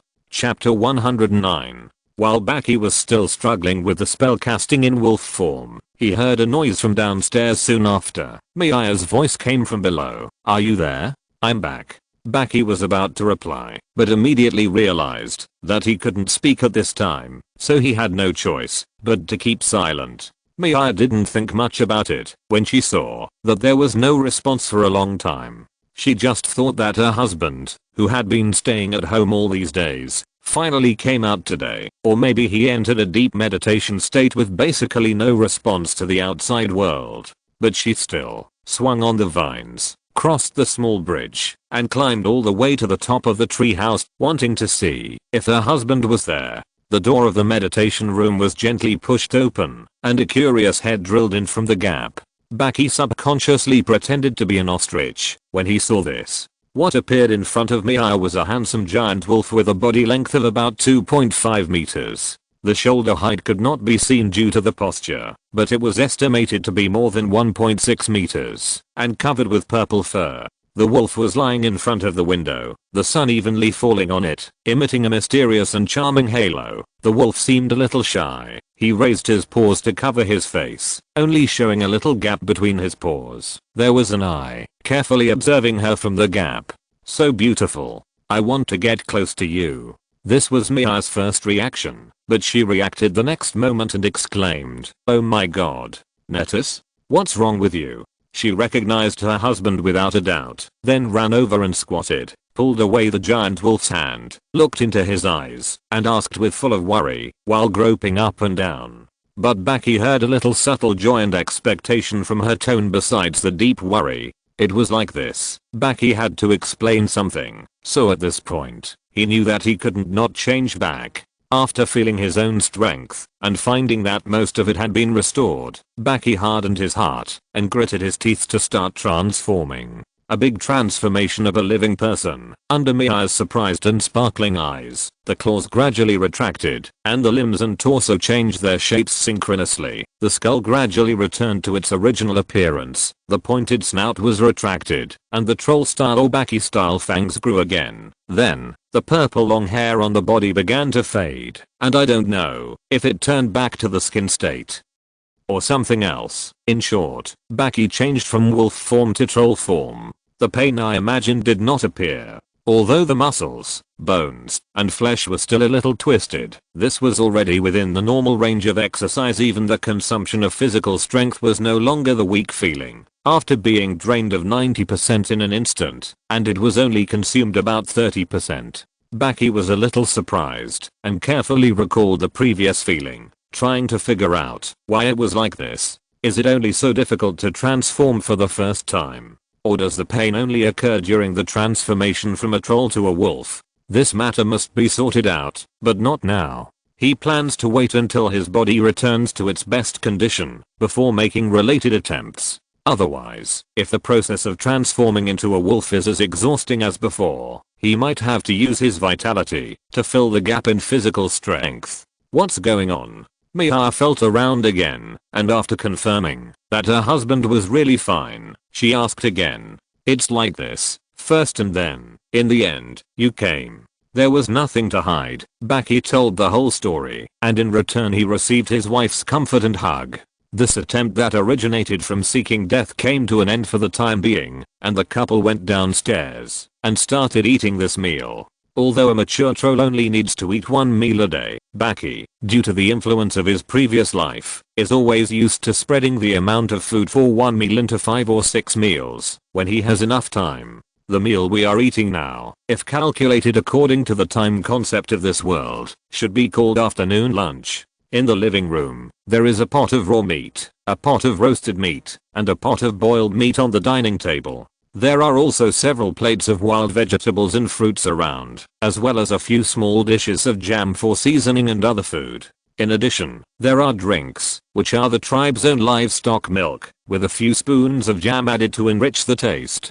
Jam is made by grinding the pulp and nuts together, and boiling them to remove the water. Whether it is eaten alone, added to drinks, or dipped in meat, the sour and sweet feeling is a good flavor. The variety of food on the table is much richer than that of 20 years ago, or even 3 or 4 years ago. Fruits, wild vegetables, and nuts are the main reasons for the increase in categories. Some of them are old collection items of the tribe, and some are newly introduced foods, based on the inheritance of other tribes. Because the species in the Black Forest are similar, that is, the distribution density is biased, therefore, the things that grow more in the east can also be found in the west, but there may not be so many. So, the introduction mentioned here does not refer to the introduction of new species. It means that according to the records of other departments, after discovering and confirming that they are edible and delicious, they are introduced to the family table. The couple was eating, and Mia carefully discovered that her husband had been eating fruits and wild vegetables today. This choice, which was very different from the usual, made her quite curious. So, Mia asked, "Don't you always say that eating meat is your destiny? Why are you eating fruits and vegetables today?" I'm eating meat." Baki asked back with a surprised look on his face, and the obvious incredible look on his face seemed to indicate that he was indeed not deliberately picking. Mia did not answer, but just tilted her head to express her disapproval. This. Baki looked down at the half-eaten fruit in his hand, and then carefully recalled the food he had taken before. Finally he realized that he really didn't seem to have eaten a single bite of meat today. What's going on? I have always loved meat. He took a small piece of meat from each of the 3 meat bowls and put it into his mouth to taste. It's edible and the taste is still the same. But the desire before eating and the satisfaction after eating are gone. He picked up the nuts and various fruits and vegetables on the table and tasted them. Although I didn't feel the taste was too different from the others, but did my body subconsciously choose this side without my subjective intervention? I'm still the same me. The only notable change is undoubtedly the improvement in energy level. If we go deeper, it's the energy intake of the skin on the surface of the body. No, the conversion ability has increased. Is it because the body's demand for energy from meat and fat is decreasing, so it has lost interest in them? But just like the human body in the previous life could not synthesize vitamin C independently, the troll body in the present life may also need to take in some trace element necessary for the body from fruits and vegetables, so the demand for them outweighs meat. In that case, let's try to eat vegetarian food for a few days and observe the changes in the body before drawing conclusions. After determining his idea, Baki said to his wife, "There have been some changes in the body, which should be the changes brought about by practice. I plan to eat only vegetarian food in the next few days." Change? Is it okay?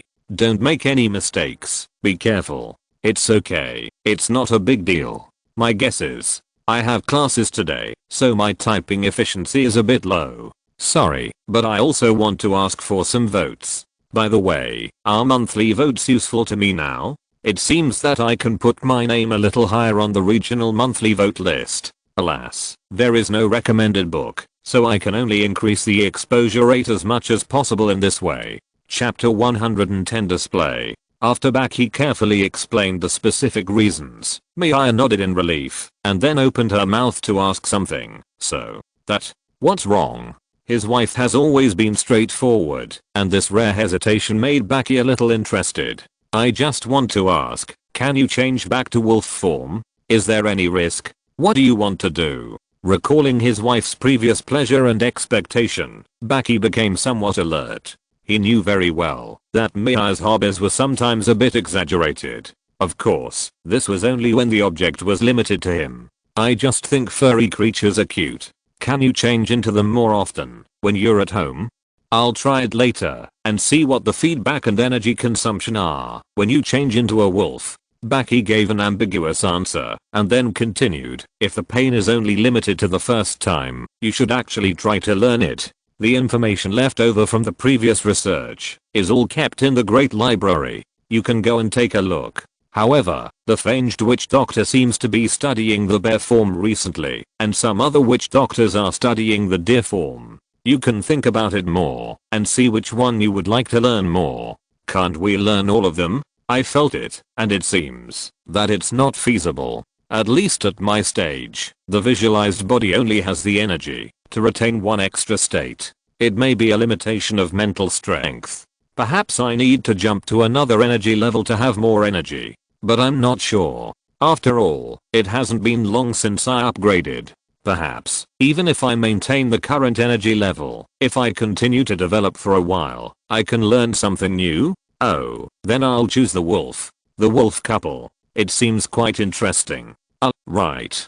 Baki was somewhat tempted, but he did not dare to continue the conversation on this topic. After the meal, Mihai went to the meditation room to practice and continue her upgrade journey. Baki stayed behind to clean up the mess. Because he ate less, some of the food was left over today, so he did not have to go to the river to wash the dishes. He only needed to simply wipe the table and cover the food with a fine cover woven with vines, and it would be done. When Mihai was hungry later, she could open it and eat it directly. As an aside, this cover was not a product of magic, but was hand woven by the old men and women trolls in the tribe, as well as pregnant girls who could not do heavy labor. According to the current price, each one is worth half a meal coin. After the table was tidied, Baki took out the broom again, muttering clean up, while bending down to sweep the floor honestly. Finally, after finishing all these things, he walked out of the living room and shouted to the upper floor, I'm going out for a while, then jumped down one by one and soon landed on the ground. In the courtyard, the moose leader and her sisters came up with a groan, and after a long time of being close to each other, they let Baki leave. The couple's treehouse was moved back to the outer area from the center of the tribe early after the negotiation ended 3 years ago. The other witch doctors were similar, and they seemed unwilling to place their own tree houses in the central area, where it was inconvenient to do anything. The same was true for the Sharp Fang witch doctor's house, that he was going to visit now. Walking through the streets and alleys, constantly greeting people from all walks of life, Baki spent nearly half a lamp hour to reach his destination. Sharp Fang witch doctor, are you there? He stood under the treehouse and shouted upwards. Yes. Come directly to the meditation room. Soon, Sharp Fang's voice came from far above.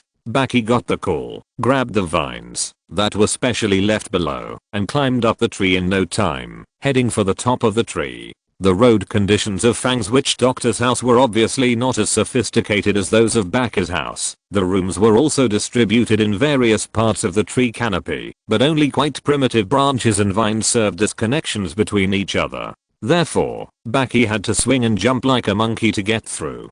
But it didn't matter, it was even much faster than the fixed route of his house. The distance of dozens of meters passed in a flash, and when Baki came to the meditation room at the top, Fang had already opened the door and was waiting outside. Both parties have been friends for many years, so there is no need for too much courtesy between them. The two trolls just greeted each other briefly and went into the house together. Why did you dare to go out? Wait, you have changed too much. Baki's purple skin is naturally unique in the Black Forest. But because everyone knew what he was doing, and the expansion of his skin was gradual, it had been ignored intentionally or unintentionally. But today was different. The change in his body shape was too significant.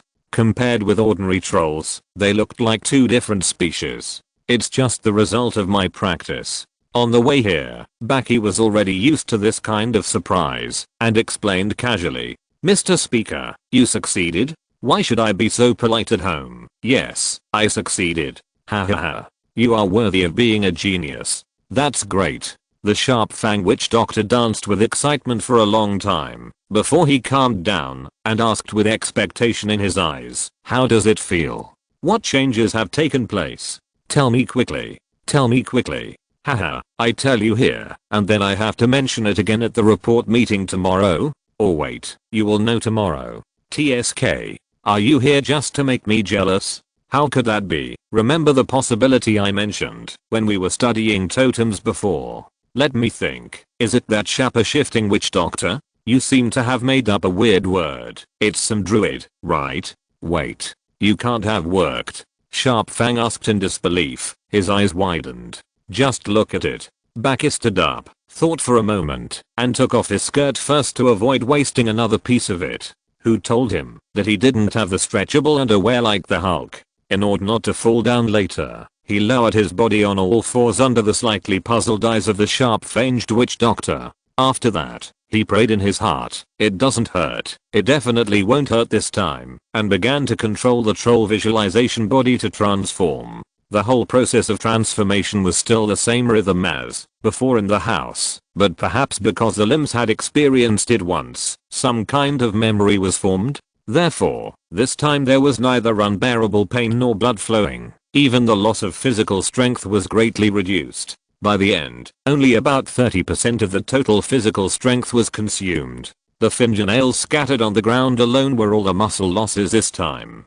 Baki felt his own state, breathed a sigh of relief, and then continued to demonstrate the effects of 3 types of spells. I have classes today, so my typing efficiency is a bit low. I'm sorry, but I'm asking for votes. Chapter 111 Persuasion. Wind Walk, Fangs and Claws, and Wind Blades made a mess of the Fangs Witch Doctor's meditation room, leaving deep claw marks and cuts everywhere. But the owner of the house had no time to care about this at the moment. He was shocked and wanted to catch the huge purple wolf in front of him and study it carefully. Of course, Fangs was just thinking about it and had no intention of really doing it. Blade is his junior who he watched grow up, the pioneer of the tribe, and the star of hope. How could he kill the goose to get the eggs? How did you do this? Fangs muttered. After demonstrating all the methods, Fangs returned to the troll form again, panting heavily, and took a long time to explain the principles and feelings.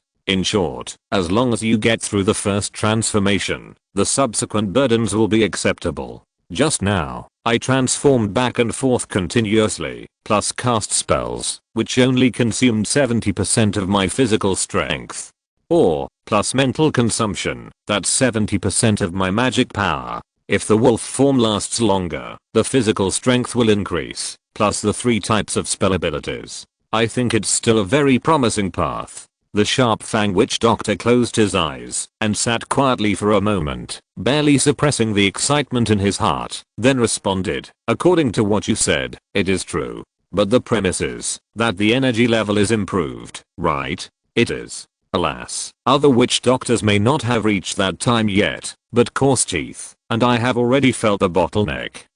Have we come to this point?" Sharp Fang nodded with a depressed look on his face, indicating that it was indeed the case. As early as half a year ago, Coarse Teeth and I had already felt the limit. No matter how much we continued to meditate, there was no obvious improvement in our mental strength. The physical strength was even more so, and we had already reached the peak of our physical strength. It's okay for me, as the end of my prime is still a long way off, but Coarse Teeth's prime is almost over. He is worried that once he enters old age, with the sharp decline in physical and mental strength, there will be no possibility of improvement. It is indeed possible. Baki nodded in approval.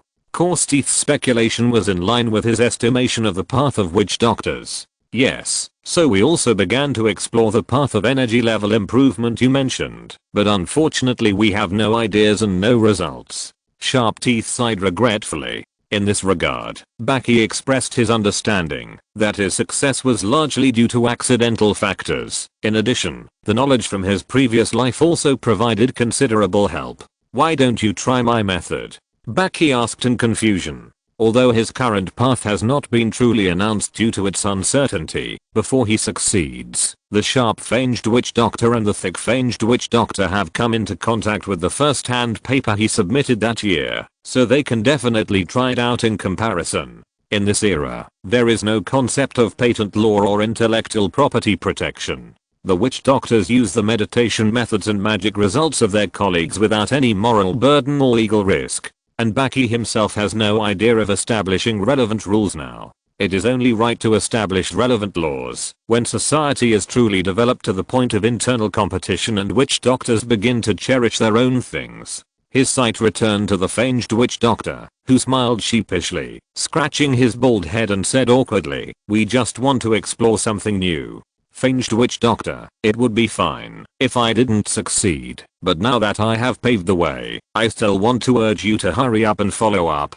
But, if there is only one path, it won't be a good thing for the development of the tribe, right? In the end, everyone will become exactly the same. How can we make progress? I'll let you learn from it, not copy it all. Blade shook his head and continued to persuade. For example, my current state is obviously borrowed from your meditation method, but when the two are combined, can we say that we are exactly the same? First visualize the troll, and then gradually transform into the wolf form on this basis. We are different from the starting point, okay? The fanged witch doctor seemed a little moved, but there was still some hesitation on his face.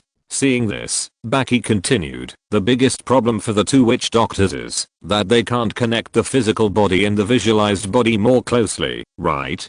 But my meditation method has a huge advantage in this regard. This is the biggest convenience in studying magic. If we can absorb your meditation method, then no matter whether the focus in the future is on plants or magical beasts, it will be easier to get started, right? Okay. I'll talk to that guy Coarsetooth. After all, he's getting old and doesn't have much time to waste. Yeah. This is what I'm most worried about. We can't experience the regret of the old witch doctor again. What do you mean? Does the increase in energy level also increase lifespan? Well, I'm not sure, but even if it's not possible now, why don't we climb up again? It's not that, after we all have the power to turn the world upside down, our lifespan will still be that of an ordinary life, right? Yeah, that's true. Then it's settled. You go and persuade the witch doctor Coarsetooth, and we'll first open up the existing path. Inclusiveness is also a kind of innovation.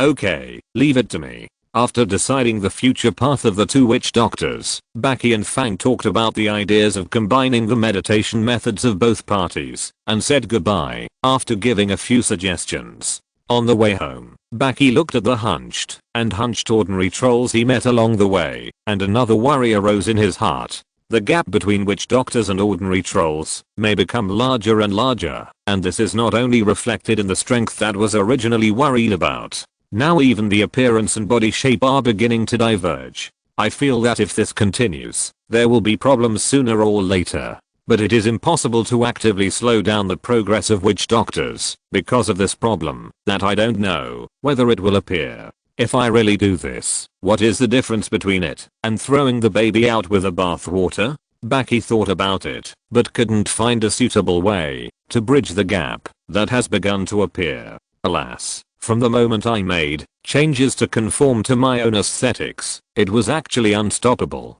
After all, if the superior likes something, the subordinates will be even more so. So let's take it one step at a time. At worst, we can find a way to change the ordinary trolls. Although it is difficult, as long as we keep exploring, new paths will always appear inadvertently. After feeding himself a mouthful of chicken soup, Baki stopped daydreaming and quickened his pace towards home. I have classes today, so my typing efficiency is a bit low. Sorry. Chapter 112 Food Habits, Meditation, and Cells. In the following period of time, Baki began to explore his own eating habits. He conducted comparative studies on different eating choices at a certain time period. It turned out that, although his previous guess of complete change in eating habits was correct in terms of thinking, there were fallacies in the process and conclusion. According to the previous dietary structure, a mature troll needs to consume about 10 kilograms of food every day. 70% of it, or about 7 kilograms, is meat, and the remaining 30% is made up of various plants produced in the forest. Meat can also be divided into red meat, fat, and dairy products that were newly added after the development of animal husbandry. Plants can also be further subdivided and generally classified into two major categories: fruits and vegetables and nuts. Because there are no cereal crops known in the previous life, most of the meat they consume serves as a source of energy for the body. However, Baki's previous guess turned this most of it into all of it. But this experiment shows that, now that the body's energy supply system has undergone tremendous changes, he still needs to maintain a certain amount of meat intake to maintain a relatively healthy state of the body. This certain amount is about 10 kilograms of pure meat per month, or a combination of dairy products plus pure meat. Although it is much less than before, it is still a must-eat food. Therefore, from the perspective of diet, Baki is still an omnivore. And from this, we can further draw a conclusion. That is, meat not only plays a role of a source of energy, it also contains some nutrients other than energy supply, which are also necessary for the body. Although it is very different from the previous speculation, it is a good thing in general. In addition to figuring out his own diet, at least it can be regarded as saving some food for the tribe, right? It can save about 250 kilograms per month. At this point, the research has come to an end without any pain. But during the control study, Baki did not only focus on this matter, he also summarized the changes in his practice after his energy level was advanced. With the daily sunbathing, his physical fitness, like his youth, ushered in a very significant rise. During the day, every muscle of Baki has a swelling feeling that is almost impossible to vent. The temperature of the body surface rises, and the purple light becomes more and more obvious, from the light that was difficult to see with the naked eye before, to a more conspicuous state. Not only the body, but also the mind will show a very excited state during the day. This is not all good.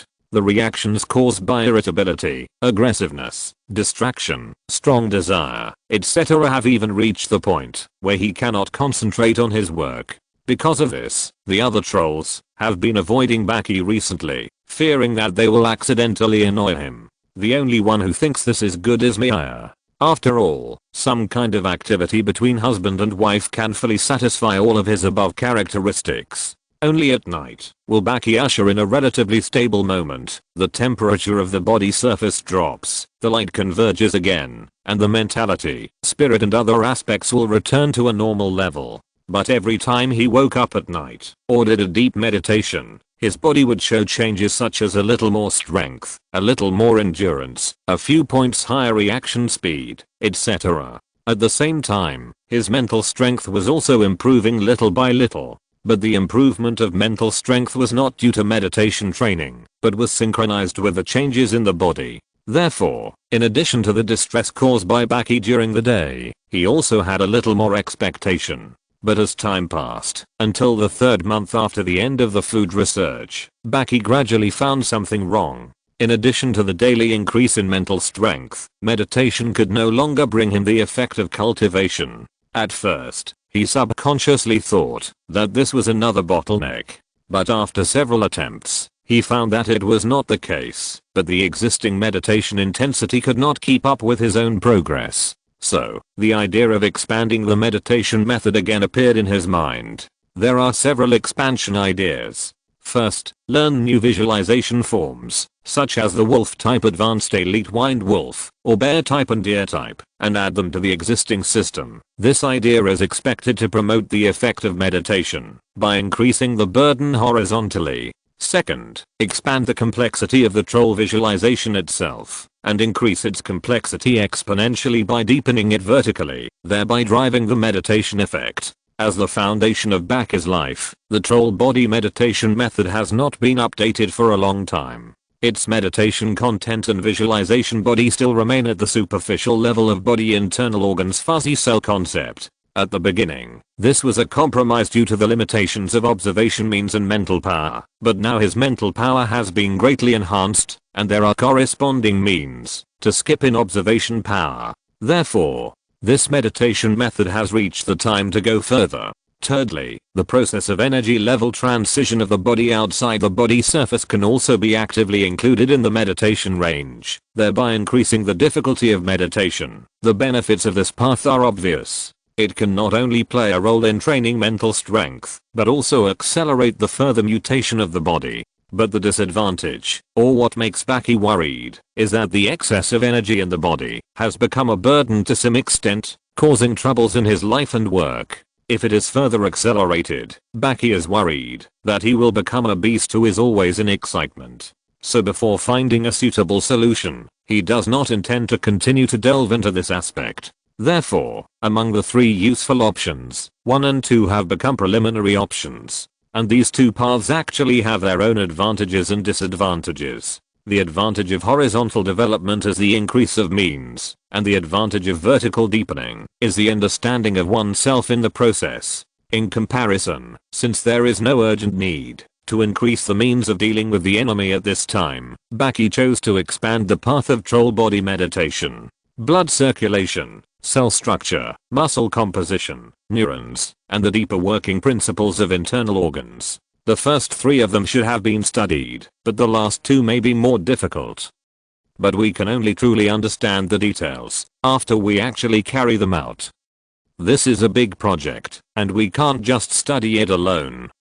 Thinking of this, Baki made a decision. This time, he had to do a big job, and he even thought of a name for it, which was called the Troll Cell Exploration Project. Chapter 113 Project Preparation. After making up his mind, Baki once again returned to the state of staying at home and concentrating on enriching his preparations. Finally, after 3 days, the Witch Doctors Academic Conference held a general meeting again. Due to the increasing differentiation of the research directions of the Witch Doctors, the frequency of such meetings requiring the participation of all members has actually decreased a lot. The last time, a few months ago, the reporter was also Baki, and the topic was Progress Report on Energy Level Transition. Back to the present, Baki's call was attended by all the witch doctors in the tribe, except those stationed or patrolling outside. At the meeting, Baki first submitted the opening report of the Troll Cell Exploration Project. After that, he started with prospect analysis and research significance, and specifically explained the importance of the research, and put forward the call for hoping that more witch doctors will participate. After the witch doctors listened carefully to his discussion, they conducted an in-depth discussion on this research. The results were very good, and the importance of the project was recognized by all witch doctors, and everyone was very respectful and unanimously decided to put down the work at hand for the time being, and participate in this research that was considered epoch-making. The number of apprentices, which is increasing year by year, will be selected as qualified ones. They will enter the site as assistants after the witch doctors have completed the preliminary work, and do some work within their ability. This is a large-scale project. After the project participants are confirmed, they cannot enter the formal stage immediately. There are more detailed coordination work to be arranged later. The coordination meeting was held several times, and Baki was naturally elected as the general person in charge. Then he shamelessly used the title of chief engineer without authorization, and decided to use it as the customary title of the person in charge of large projects in the tribe forever. In each meeting, the witch doctors discussed and decided to divide into the equipment group and the research group to jointly promote the preliminary work from 2 aspects. The former's task is to start preparing various instruments that have been determined to be needed, while the latter is responsible for further refining each step of the research and proposing relevant equipment requirements. The instruments that were initially decided upon were, of course, the optical microscope, cell dye, rubber tip dropper, tweezers, etc. These were the few things that Baki had not returned to the biology teachers in the 3rd year of junior high school and the 1st year of high school. Among them, the microscope and dye were the most complicated. Baki already had some ideas about the overall structure of the former and the manufacture of the eyepiece and objective lens, but the latter was a bit difficult, so he could only ask the plant-based witch doctors to find a needle in a haystack to determine the appropriate natural dye. In addition to these tasks that needed to be completed by witch doctors, some tasks were given to the soldiers. In the past 4 years, the team of soldiers has been expanded to 500 people, and all of them have completed the carving of totems, which has greatly improved their strength. At the time when the sun was about to rise, and the day and night were alternating, half of the soldiers secretly left the tribe. After receiving a confidential mission, they would travel by boat to the hunting grounds of the 6 major tribes to secretly capture living bodies for experiments. At the same time, the witch doctors at the headquarters also made their respective divisions of labor and devoted themselves to the preparations. The overall structure of the microscope is not too complicated. After learning how to make it look in your mind, you can simulate the operation without installing the lens, and find out the unreasonable parts in the structure and make adjustments. After several times of the above operations, the overall structure is roughly finalized. Once the lens is developed, it can be directly manufactured in small batches through magic. As for the lens, Baki plans to use airtight steel and wood to make a mold. First, several small convex steel and wood cylinders of different thicknesses are manufactured, and then the inside is directly hollowed out by magic. Thus, a hollow mold is manufactured. Then the magic is used to make high purity water inside it, and the whole is moved into the refrigerator tree for condensation. After the water freezes, the outer shell is discarded, and several convex ice crystal lenses of different sizes can be obtained. By comparing the magnification capabilities of different convex ice crystal lenses, the law between lens specifications and magnification factors can be summarized, and then suitable lenses can be manufactured according to the data. The lenses made in this way are crystal clear and have good microscopic suitability, but they have more stringent requirements for the experimental environment. But he has no better way for the time being, so he will just make do with it. After giving this idea and participating in the manufacture of the first batch of experimental lenses, Baki handed over the subsequent matters such as summarizing the rules to other witch doctors. He himself returned to the position of chief engineer and arranged the work of both parties at the same time. Relatively speaking, the work of the research group is actually more complicated. They are divided into several small research groups, such as the blood circulation group, muscle group, visceral group, brain group, etc., each of which is responsible for the part of the work they are responsible for. The design plan is not smooth, and each research group can always submit some strange plans and put forward some equipment requirements based on the plan. For example, the witch doctors of the blood circulation group once asked the equipment group to make a probe that is delicate enough to drill into the capillaries, obviously preparing to rely on this thing to complete the research. It was impossible to create one, so the research team left with a get out, scratching their heads and starting over. Just when they were at a loss, one of the witch doctors thought of an alternative that seemed feasible. The witch doctor's name was Mulligan, and he was born in one of the medium-sized tribes that chose the class I treaty 4 years ago. Near his former tribe, there lived a nocturnal monster that had no eyes, but could accurately see in the dark. Mulligan used to think that this was a magical ability, but he had never thought deeply about the relevant principles. It was not until he joined the Ya tribe and came into contact with a lot of acoustic related knowledge summarized by Baki or other tribal members that he came up with the concepts of ultrasound and infrasound, and at this time he thought of its applicability in this research. After being unanimously approved by the team members, his proposal was finally handed over to Baki. Pop. Looking at the report in his hand, Baki cursed himself as a fool and immediately sent warriors to capture it. Time passed day by day, until 2 months later, the first batch of soldiers returned with more than 30 external trolls. These experimental subjects, which were contributed by the 6 major departments, were secretly placed in the basement of the specially built Cell Research Institute. This operation was also classified as confidential, and the participating soldiers were issued the strictest confidentiality order, not allowed to tell any non-informed people. Although the experimental subjects were locked in the basement, they were not abused. They were served with good food and drink every day, and waited for their fate to be on the experimental table in ignorance. Chapter 114 Lenses. Experimental subject was in place. Some time passed, and the witch doctors in the instrument group also successively manufactured all the relevant instruments, including the microscope. In the continuous summary and induction, they obtained the influencing factors of various parameters and successfully manufactured a series of suitable lenses. Among them, the most extreme data is 25 times the eyepiece and 100 times the objective lens, and the total magnification factor can reach 2500. Later, the witch doctors also tried to manufacture lenses with coefficients of 2600, 2700, and 2800, but no matter how precise their methods were, and how hard they tried to maintain the clarity when manufacturing the lenses, it was useless in terms of the results. because once the magnification factor exceeds 2500, the troll's eyes can't see anything.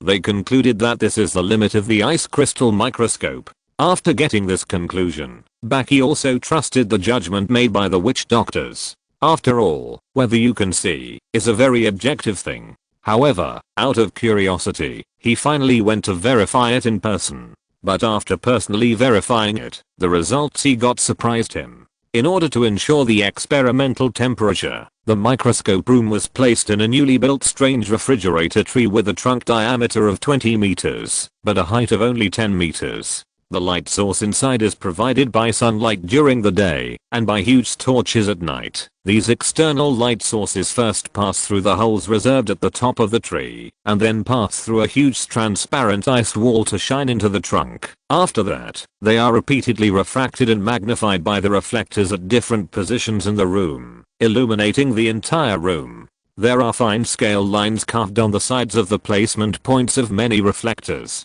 The refraction points can be adjusted manually when necessary, and the light position can be further concentrated at one or several fixed positions depending on the situation. In the room, in front of the microscope, Baki had finished his observation and asked uncertainly, "Witch Dr. Balakan, are you sure this is a 2600x double mirror?" The naturalized witch Dr. Balakan, who had just loaded the ice crystal slide, gave a positive answer with his hands wearing tree-derived hard resin gloves for heat insulation. "Yes, Mr. Speaker, this is indeed a 2600x lens. What's wrong? But I can still see it." Baki lowered his head again and looked at the eyepiece as if to confirm. He was quite puzzled by the clear image in his eyes. "Impossible, I personally."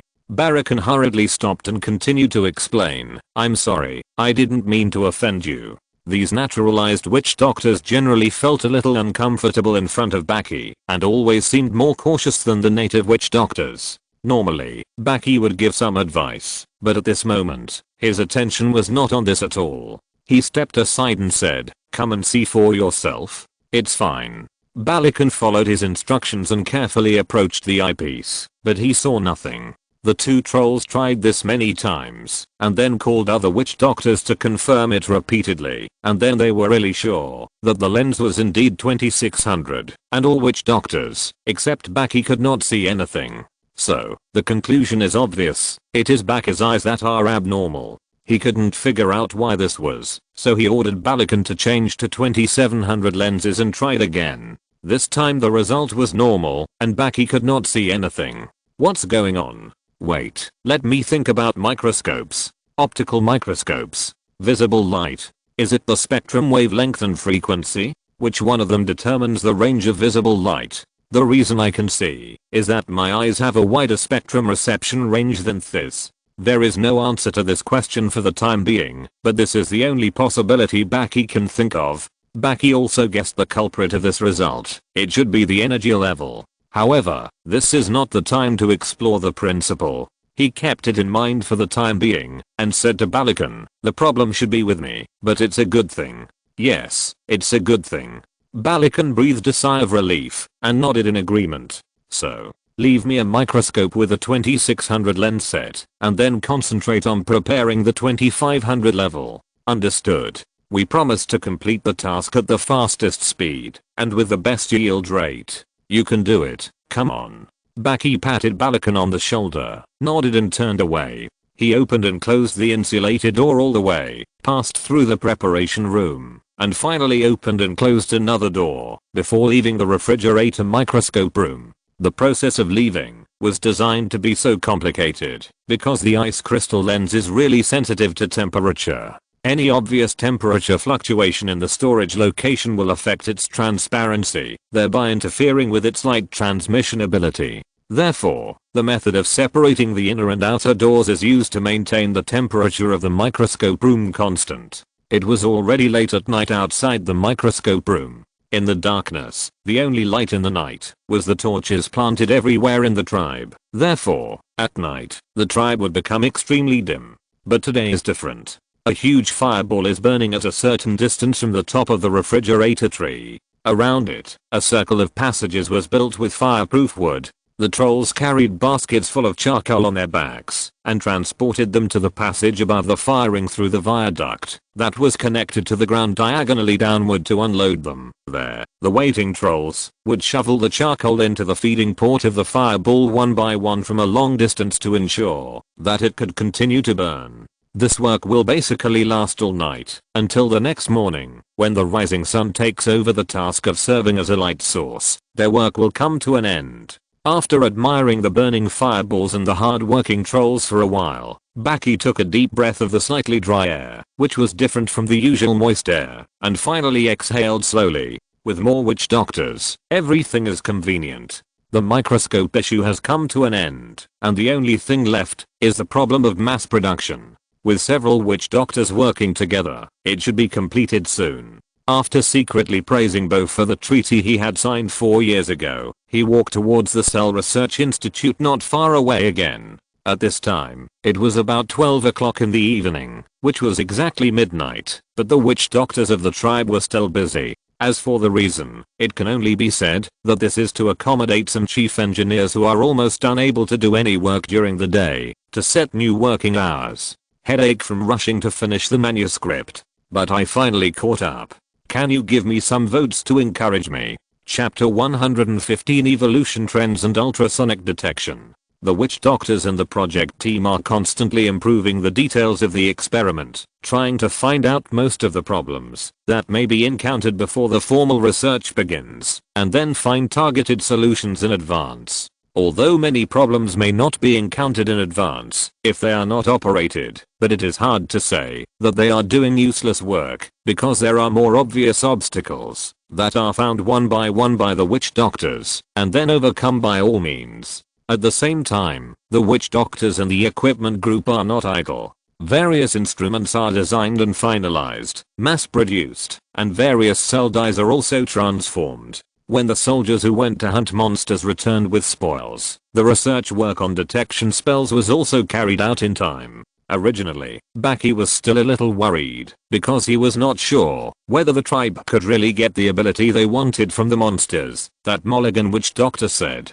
what if it was a normal ability like the bats in the previous life? Fortunately, after taking out the magic core for analysis, the witch doctor successfully decomposed the corresponding sound wave spell. Baki breathed a sigh of relief and lamented the peculiarity of the evolution of creatures in this world. Here, the evolution of creatures seems to have its own set of trends, and most of the enhanced abilities will eventually appear in the form of spell-like. In this regard, witch doctors hold to completely opposite views. One of them believes that there was a magic crystal in the skull first, and then the creatures acquired related abilities on this basis. The other part believes that it was the creatures that first evolved the predecessor of the spell-like, ordinary abilities based on their needs, and then gradually evolved and enhanced them into the spell-like abilities in the magic crystal. Baki himself is more in favor of the second view. He speculated that the spell-like ability is an adaptive change that creatures seek to enhance their abilities and want to actively control.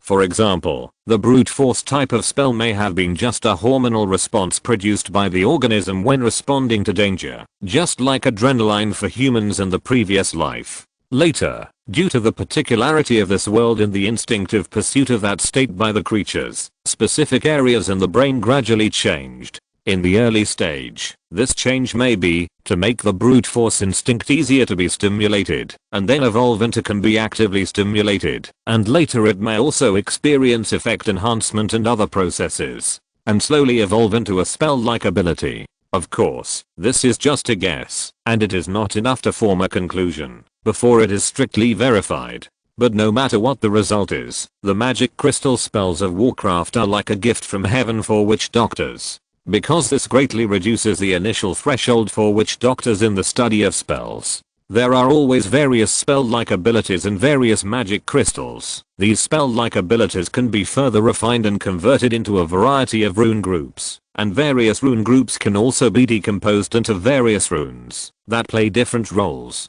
Therefore, although witch doctors are still in a state of knowing the spells, but not the reasons, these various runes are enough to support their continuous development. One day, they will develop to the point where they can look back and truly understand the underlying logic of the spells in this support. Perhaps only then will the witch doctors truly master the rules. Back to the point, after the witch doctors got the magic crystal of the blind bat, they first began to analyze it. The blind bat is a specialized low-level magic beast. Only a set of complex runes were analyzed from its magic crystal, which was exactly the sound wave related spell that the witch doctors were looking for. Then, through repeated attempts, they gradually figured out what tasks each component of the rune group had in the complete system. Therefore, the complete rune group was divided into 3 secondary rune groups, which played the role of sound generation, directional transmission, and receiving feedback. In sound generation, the witch doctors found a lower level rune group that determines the frequency of sound waves. The lower limit of its wave frequency is within the normal hearing range of the trolls, and the upper limit exceeds the hearing range of the trolls. In this regard, Baki named the part that exceeded it with the troll language compound word ultrasound, and listed determining the value and unit of the sound wave frequency as the tribe's future research plan. The research on the other 2 secondary rune groups also has its own results. For example, the lower rune group determined in directional propagation can be used to change the direction and path of sound waves. Another example is the lower rune group obtained in voice, which can adjust the vibration frequency of the sound area. When these results are combined with the various runes already in the tribe for design and reorganization, a new technique named ultrasonic detection that can be used by troll witch doctors is formed. The release principle of ultrasonic detection is to change the frequency of sound in the throat of the troll through the technique, so as to emit sound waves with a frequency within the target range, then enhance the hearing ability to receive sounds within a specific wavelength range, and strengthen the ability of specific areas of the brain to process such sound wave information. Under the influence of these factors, it finally plays a corresponding detection role. However, this kind of sound wave is very easy to be lost in the air, so it must be as close to the detection target as possible when used, so it does not have the effect of long distance detection.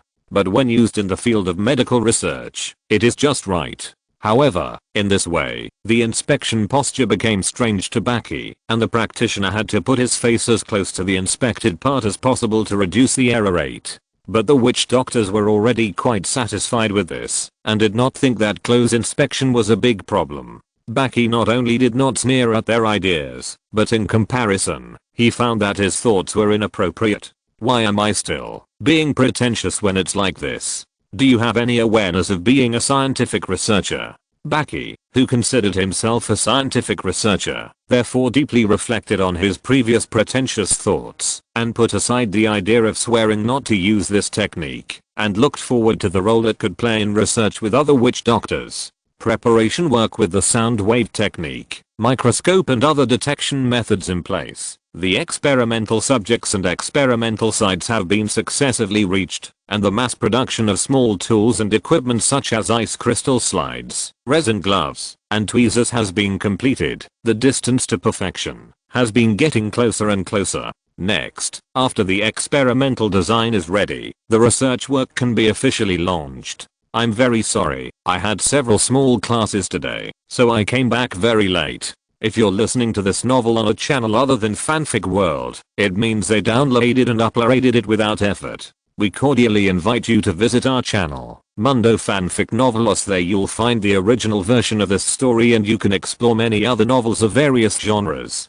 We're waiting for you to immerse yourself in a world of incredible novels. Chapter 116, Coordination and System Differences. Among the many subjects, the first one to be completed was the experimental design related to blood circulation. After countless revisions, the plan was finally submitted to Baki. After reading the final draft, he nodded and issued the order to allow the research phase to begin. The 3 official witch doctors and 15 witch doctor apprentices assigned to the project team quickly took back his order and began to enter the formal research phase after receiving various instruments and experimental subjects. This made this project the first to enter the formal phase. The second to submit a final proposal was the heart project team, and the research project was exploring the tissue composition of the heart and the cell structure within each tissue. The third was the lung function project team. Then, the plans of the digestive system function group, muscle group and other groups were also submitted one after another, and began to enter the research phase. The last one to be submitted was the brain group's plan. The other groups were easy to deal with. The survival and anesthesia of the experimental subjects could be guaranteed at the most basic level with the support of vitality and special drugs. But the brain was different. Considering its special non-renewability and the need for sensory research to be awake, it became extremely difficult to guarantee the above 2 points. No matter how much the experimental subjects are external trolls, considering the moral attributes of intelligent life-living experiments, Backe still made the requirement of must be extremely cautious. Therefore, the design difficulty of this research is very high, which consumes a lot of energy of the witch doctors. The final plan has increased the difficulty of the research to an exaggerated degree, but it has entered the research stage after all. After approving these plans, Backe himself did not join any fixed group, but concentrated on the overall planning work. Overall planning is not logistical support. He has to formulate a unified plan, based on the plans, submitted by each group, as well as a separate table for each group. Then, according to these plans, arrange the allocation of various resources in different categories. For example, apprentice deployment, recording tablet call, microscope room allocation, equipment and experimental subjects allocation, etc. Moreover, there are plans and accidents. There will always be research progress of the research group interrupted by some unforeseen accidents. Whenever this happens, Backe will feel numb and then make adjustments helplessly in an attempt to coordinate the original plan that has been disrupted as much as possible. Although these things seem not as important as the research tasks on the front line, they are not. Due to various restrictions, the resources available for research are actually quite limited. If there is no troll who is good at everything to coordinate, it is easy for the overall progress of the research to be slowed down due to details such as time arrangement. As the progress continues, Backe has gradually gained some ease from the initial fluster. One by one, the process reports were submitted to Backe. Looking through the clay tablets on the ground, he was very interested in comparing the functions of various organs based on his memories of his previous life. Backe actually did research on organ structure when he first established the meditation system, but due to the limitations of manpower and conditions at that time, the research ambition was far less ambitious than this time. Therefore, as he reads one article after another, his cognition in many aspects has changed significantly. In general, the visceral structure of the troll is very different from that of the human body in the previous life. Among the well-known organs such as heart, liver, spleen, stomach, lungs, brain, etc., only a few organs such as heart, lungs, brain, etc. can barely correspond to his previous life. Many other organs are either differentiated or integrated, becoming strange from the perspective of the previous life. For example, the digestive system is divided into a digestive area and a storage area in the troll's body. The digestive area has a dissolving cavity, a digestive cavity, and a excretion cavity, which undertake the corresponding digestion work. The storage area also has a dehydration cavity, a grinding cavity, a compression cavity, and a softening cavity, and each of them undertakes the same tasks as the name. These two areas are both independent and coordinated with each other, and together they form a complete digestive system for the troll. This is still good. Although the organs in the system have many differences from the human gastrointestinal system, there is still some overlap overall. Let's look at other systems. A highly intensive group of organs responsible for controlling disease immunity, detoxification, and urination are collectively referred to as the antibiotic system by witch doctors. Its interior is composed of units such as the immune gland, detoxification gland, generation cavity, responder, excretion cavity, and corresponding excretion ducts. Among them, the immune gland controls the overall immune function of the whole body and has many functions such as powerful analysis of pathogens, recording pathogens, manufacturing corresponding antibodies, storing antibody records, etc. When a new disease appears, the gland will analyze the pathogen in the first time and transmit the corresponding data to its branch structures throughout the body, thereby promoting the rapid generation of corresponding antigens in each branch. The detoxification gland is an organ that is in working condition all year round. In addition to playing a role in detoxification during the blood circulation process, it is also activated under special circumstances. The highly extensible generation cavity is also an organ that is in working condition all year round and is an important part of metabolism and blood circulation.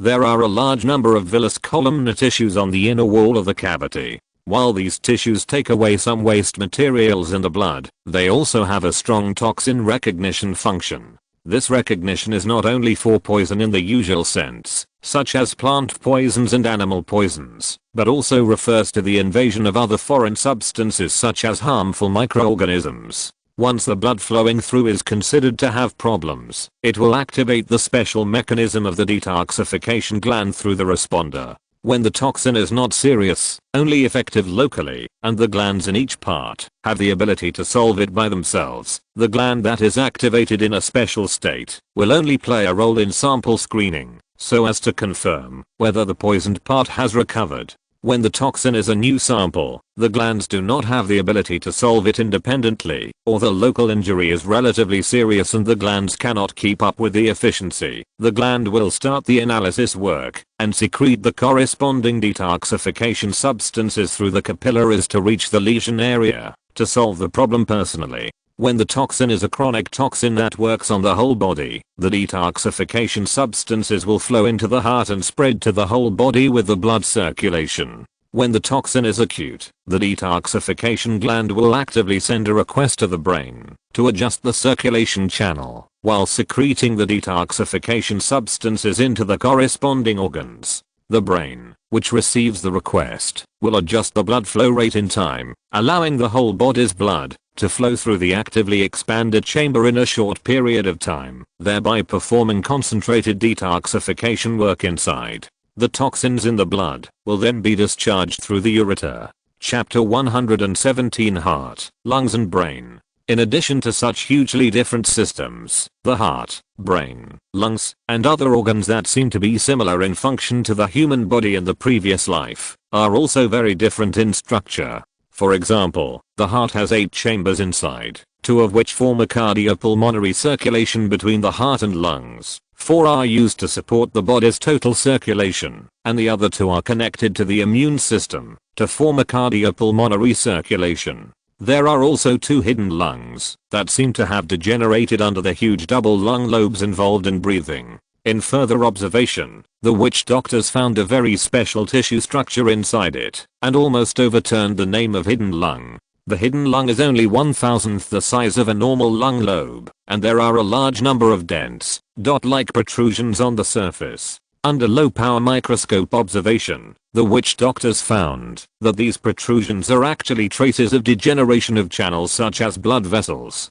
Based on the number, they made a rough judgment of the scale, and believed that it should have been an extremely important organ. Afterwards, the witch doctors cut a little bit of material from various parts of the hidden lung body, and put it under medium and high power microscopes for observation. At this point, a new discovery was made immediately. Almost all the cells hidden in the lungs are in a semi-dormant state after extreme contraction. The witch doctors tried many methods to try to activate the dormant cells, but all failed. These cells maintain a minimum connection with other circulatory structures in the body through capillaries. With this connection, they rely on some waste gases that should have been expelled from the body to barely maintain their only vitality. This discovery gave the witch doctors in the research group great inspiration, and they proposed the hypothesis that troll life may originate from areas without normal air. After that, combined with the various differences between the troll body and other creatures, they further made the hypothesis that trolls originated from volcanic magma.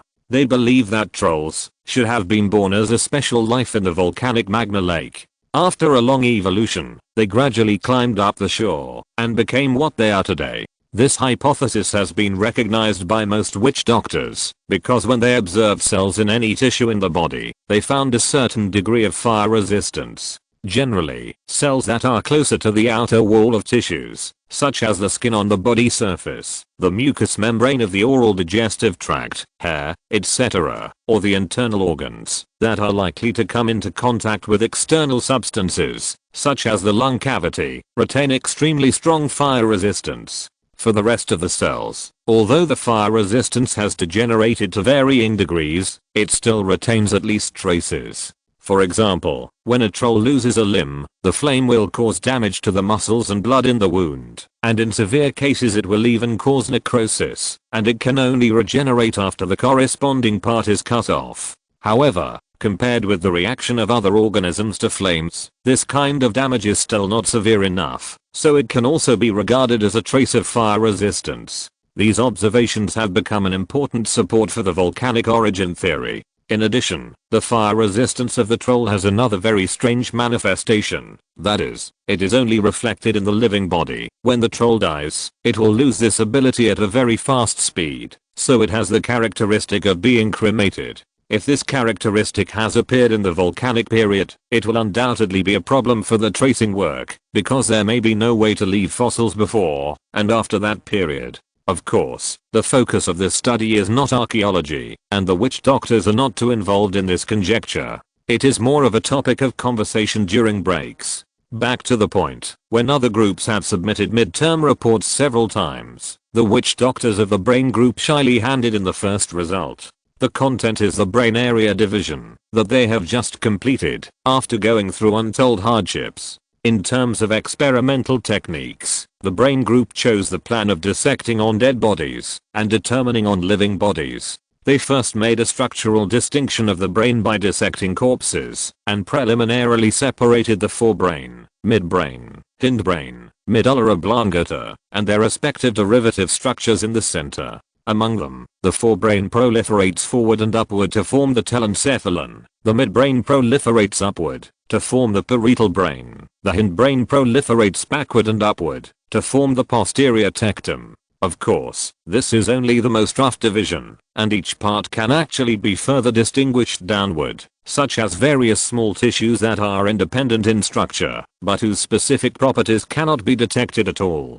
When judging the functions of brain regions, witch doctors adopted the method of restricting senses and local anesthesia. Through the two-way control of the body's sensory system and brain regions, they initially achieved the purpose of understanding the functions of each region. For example, the anterior tectum processes vision and smell, the lateral brain processes hearing, and the posterior tectum controls the motor system. They also made the judgment that the trolls should have been auditory creatures at the beginning, and gave relevant evidence. The first one is the parietal brain, which is an extension of the midbrain. It is almost the most developed primary sensory processing center in the brain today. In addition, from a functional point of view, the forebrain, which has the aggregation function of vision and smell, should have the advantage of competing for the sensory center. However, in fact, this function was occupied by the midbrain, which is only responsible for the auditory information aggregation center, and has become the general base of all the sensations of the trolls today. This result, which is almost 1 greater than 2, is undoubtedly the contribution of the first mover advantage of the troll's hearing, making the forebrain a worker of the midbrain. Not only that, the midbrain also formed a motor response connection with the posterior tectum, taking over the function of permitting movement, allowing the hindbrain to shrink obediently at the bottom of the brain, only responsible for the operation of some non-active muscle groups and some other basic functions that have not yet been understood. Baki thought about it carefully and found that he could vaguely feel this clue in life. First of all, the hearing of the trolls is indeed extremely developed. He used to think that this was just an adaptation to the dim forest environment, but he didn't expect that it also hides the first mover advantage of hearing. Secondly, hearing seems to be more pleasing to it than vision and smell. For example, in bed, compared with body posture, sound can make it feel more satisfied. Maybe it is related, or maybe it is not related. These ideas may just be Baker's subjective misjudgment and cannot be used as a real basis. Moreover, the research team's means of studying the brain are still too crude, and the information and conclusions obtained are mixed with too many guesses and associations. So what the facts are will have to be further judged in the future. It's another full day of classes, and my head is groggy. Chapter 118, The Backwardness of Text Carriers. The research of each research group is proceeding in an orderly manner, but as more and more data are collected, the inconvenience of using clay tablets for recording becomes more and more obvious. At first, Baki decided to use clay tablets as the carrier of text because the main pursuit at that time was easy maintenance. These clay tablets, as long as a hole is dug and stuffed into the ground, can be used for a long time without worrying about decay. In addition, clay tablets can be easily altered after being wet, which has the advantage of convenient engraving. Later, as the tribe's mastery of fire became more mature, pottery tablets appeared. Although the fired pottery tablet documents lost the property of easy modification of their predecessors, they stood out because of their better durability and replaced the status of clay tablets in many aspects. Of course, clay tablets did not withdraw from the stage of history because of this. The two complement each other and continue to shine in their respective fields. For example, the drafts that witch doctors record when conducting research are made on ordinary clay tablets, while the finalized research documents will be carefully copied and fired to become more durable ceramic tablet documents. For another example, the textbooks of schools are made of ceramic tablets, while the homework of students and the lesson plans of teachers are made of clay tablets. In addition, more than 4 years ago, the various treaties signed by the Ya tribe and the Black Forest tribes were also turned into ceramic tablets for archiving after being signed.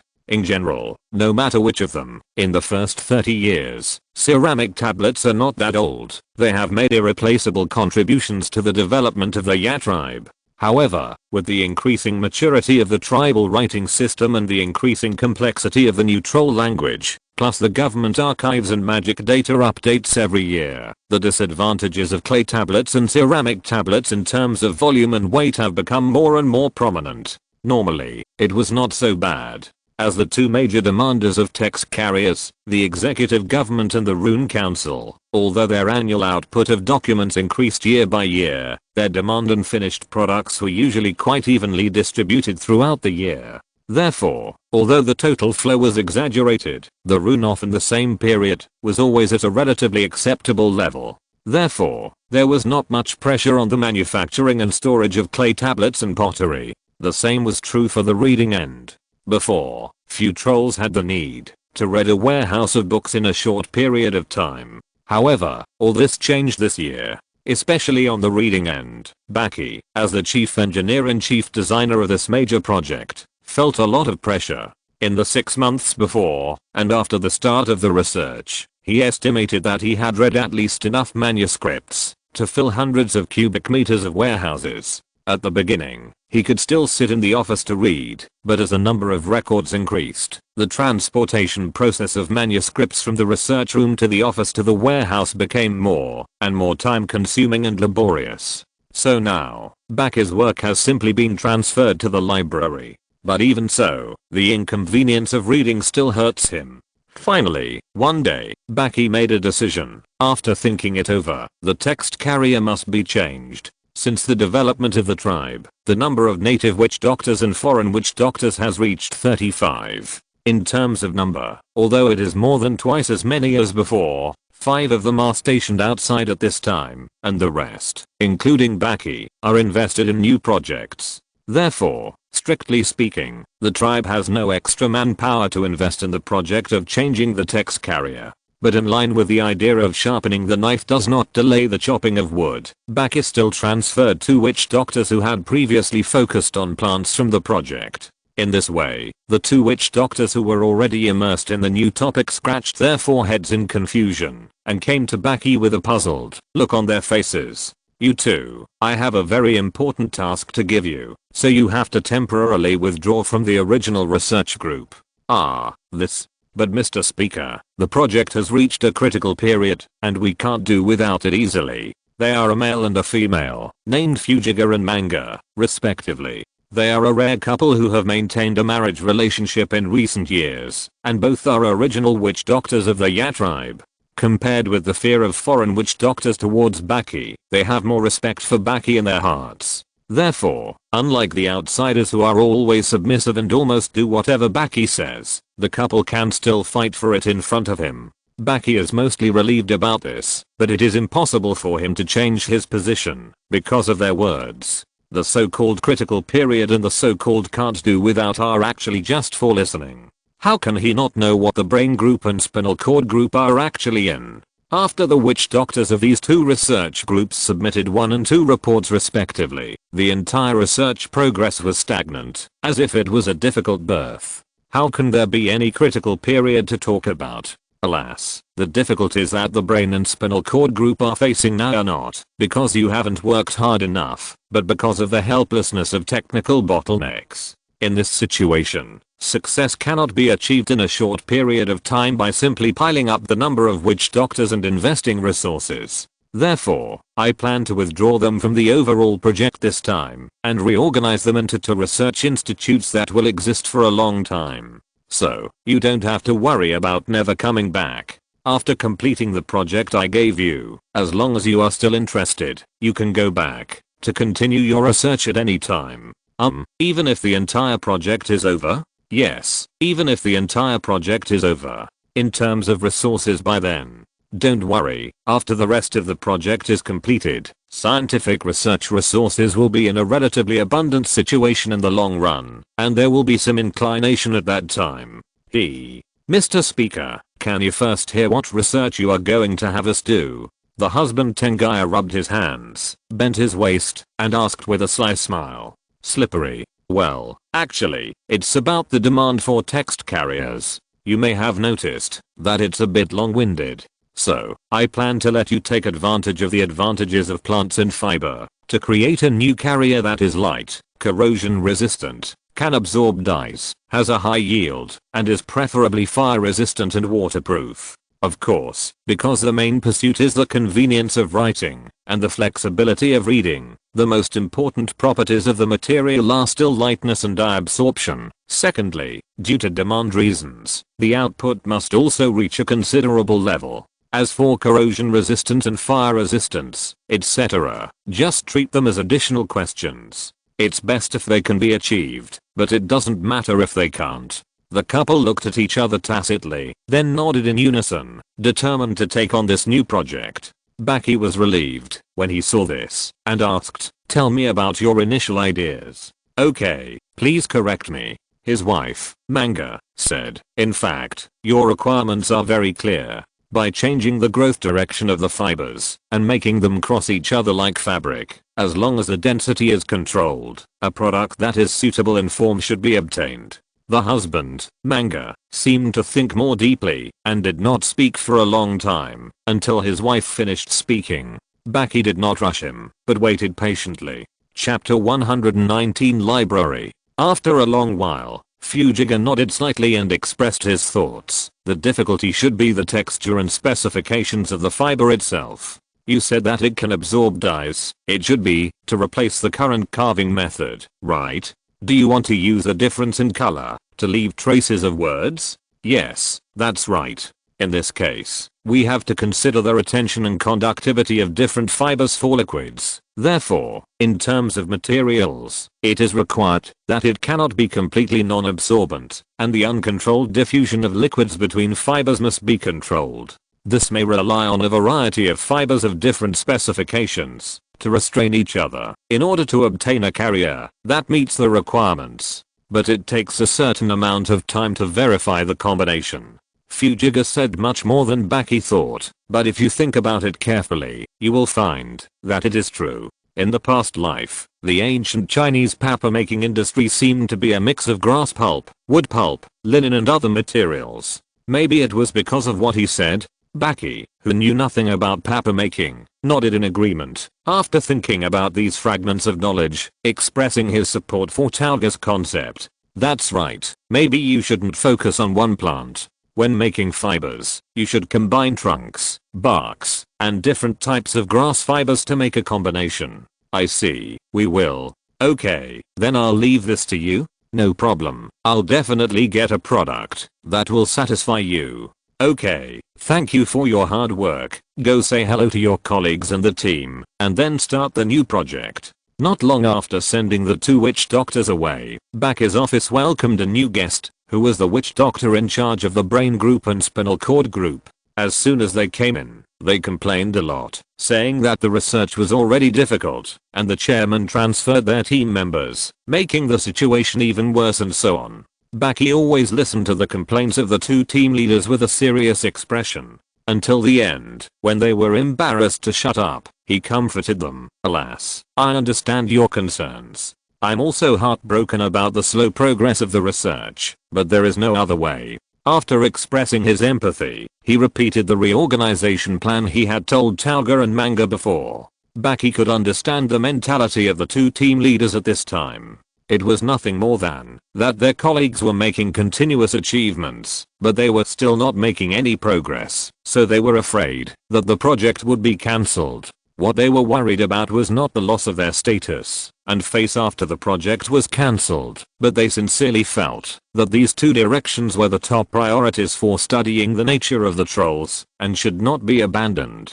Therefore, after Baki announced the decision to reorganize, the two witch doctors were obviously relieved, and then looked at each other and bowed and left. After seeing off two groups of guests, Baki leaned back in his chair and gently rubbed his temples. As he rubbed, he suddenly realized that the temples in the previous life seemed to be nothing special for trolls. The report he had read before showed that the two positions of trolls only belonged to the muscle groups on the face, and there was no special nerve plexus. So he stopped his useless work, got up and left the office, and took a few deep breaths of the night air in the yard. After relaxing for a few minutes, Baki turned back to the office, opened the door to the underground library, and entered the ocean of knowledge again. That's right, his office is now built right above the tribe's library. From here, he can directly enter the library and go to any target area at will through the passages between the warehouses. The tribe's underground library has undergone a major change in the previous preparation stage. Overall, the library is divided into two major areas, executive government and magic, each with a large number of independent warehouses. Under the executive office district, there are nearly 10 sub-databases for official documents, historical records, and public archives. The magic area is even more exaggerated. On the one hand, magic can be divided into various different categories according to their attributes in terms of element, modes of action, etc. On the other hand, runes, which are the basic cognitive methods of magic, can also be planned into extremely complex attribution schemes by group, type, and function. Some runes can belong here according to the activation method, and can also be divided there according to the overall function. If the recording medium is paper, it doesn't matter. At most, you can copy or print a few copies and then make them into books. But the various properties of pottery doomed it to not be able to take into account multiple areas like paper. What should be done? So, Baki adopted the catalog method. Specifically, it is to establish a catalog warehouse to guide reading. For example, if a witch doctor wants to see the runes related to the fireball technique, he must first find the fire system partition in the catalog area, and then find the pottery plate that records the fireball technique. The detailed rune combinations of each part of the fireball technique will not be directly engraved on this pottery plate, but the regional locations of each part will be given according to the affiliation relationship of general rune group, secondary rune group, branch rune group. The witch doctor needs to follow the guidance of the catalog and go to each branch library to obtain the relevant details of the runes. This way of reading is undoubtedly a compromise with reality. As the amount of tribal records increases, it will become more and more inefficient and troublesome. Therefore, this is also an inducement for Baki to decide to change the carrier. Of course, it is impossible for the immediate research project to adopt this method. For example, for this major project, the tribe has set up an independent area based on the magic area, which is used to store the results of each stage, and further planned a model of update library project group library. All new reports will first be sent to the update library for Baki's review. After he has read it, he will make a decision to return it for redo or send it to the project group library. And the on-duty apprentice will execute it. And now, Baki is browsing the today's progress report submitted by each group in the update library. He has to adjust the research details in time according to the progress of each group and the several piles of content details on the other side. At this time, he is holding the progress report of the muscle group, which uses the most concise sentences to write what research they have done today, what problems they have encountered, and what results they have obtained, and many specific contents are recorded in the number and stack of content details. While Baki is reading, there are apprentices sent here by various project groups to be on duty, always waiting beside him. Some of them sat in front of the desk, holding a carving knife in their hands, responsible for recording Baki's feedback and then handing it over to the group's responsible shaman during the day. Others would follow the instructions at any time to take out a certain page of the content details and hand it to Baki for reading. Chapter 120, Public and Private Time and Meditation Update. Muscle Group, are you running out of raw materials? Baki asked the corresponding apprentice, after looking at the report in his hand. Yes, that's what the team leader said today. Heart Group, where are the Heart Group? I'm here. Mr. Speaker, I'm here. Move the table forward a little. Why are you running so far? Remember to tell your team leader tomorrow to prepare more cell samples and hand them over to the muscle group before the day after tomorrow. Go and get me the project plan for the Heart Group, Baki said again. Understood. A young apprentice ran to the corresponding area, retrieved the relevant materials neatly, and handed them to him. Let me see. Baki took the reports of the two groups and read them for a while. He then went to the allocation record of the microscope room and studied it for a while. Then he started to arrange again. Heart Group, adjust the order of your projects. Advance the research on the contractile muscle of the second ventricle to 12 noon 2 days later. At that time, you will share the microscope room number 3 with the muscle group for 6 lamp hours. Understood. Mr. Speaker. The night passed by little in such work. By the middle of the night, Baki finally completed all the affairs and confirmed. Have you finished the work of each group? Is there anything I missed? If you find it, please let me know. Many apprentices who also stayed up most of the night looked at each other, shook their heads after a while, and said that they were all taken care of. Okay, you go and deliver the results to the mail room of each group, and then have a good sleep. You still have to assist in the research tomorrow. After speaking, he stood up, stretched his waist, and then waved his hand and left. It was still dark outside. Baki walked quickly towards home amid the greetings of the night watchers along the way. At the beginning of the research, many witch doctors in various project teams once arranged their work after dark in order to match his awake time.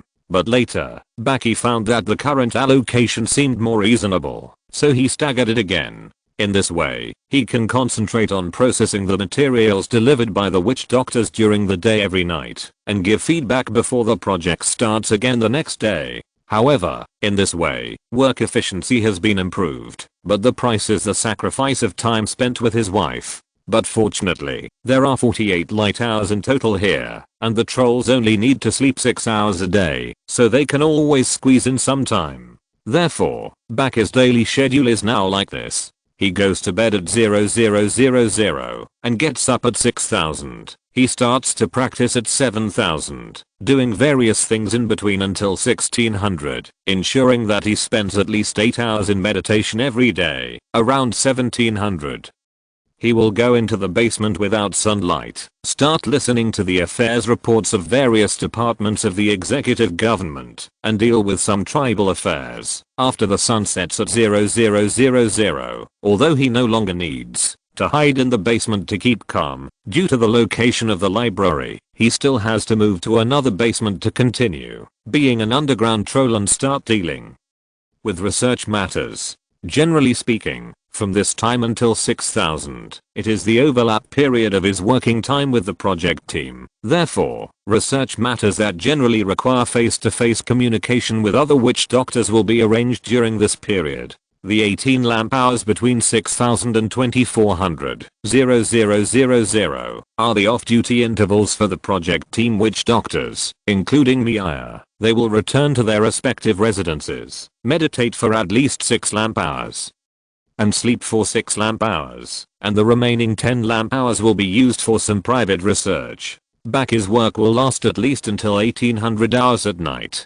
That is to say, when he returns home, after finishing the day's affairs, and before the sun rises the next day. These 6 hours are the only time he can spend with his wife for non-work reasons in recent days. Mihai will also remove matters such as sleep and meditation from these 6 hours, making it a complete world for 2 people. The 6 hours don't have to be used for mating. They can eat, chat, and even talk about research and magic together.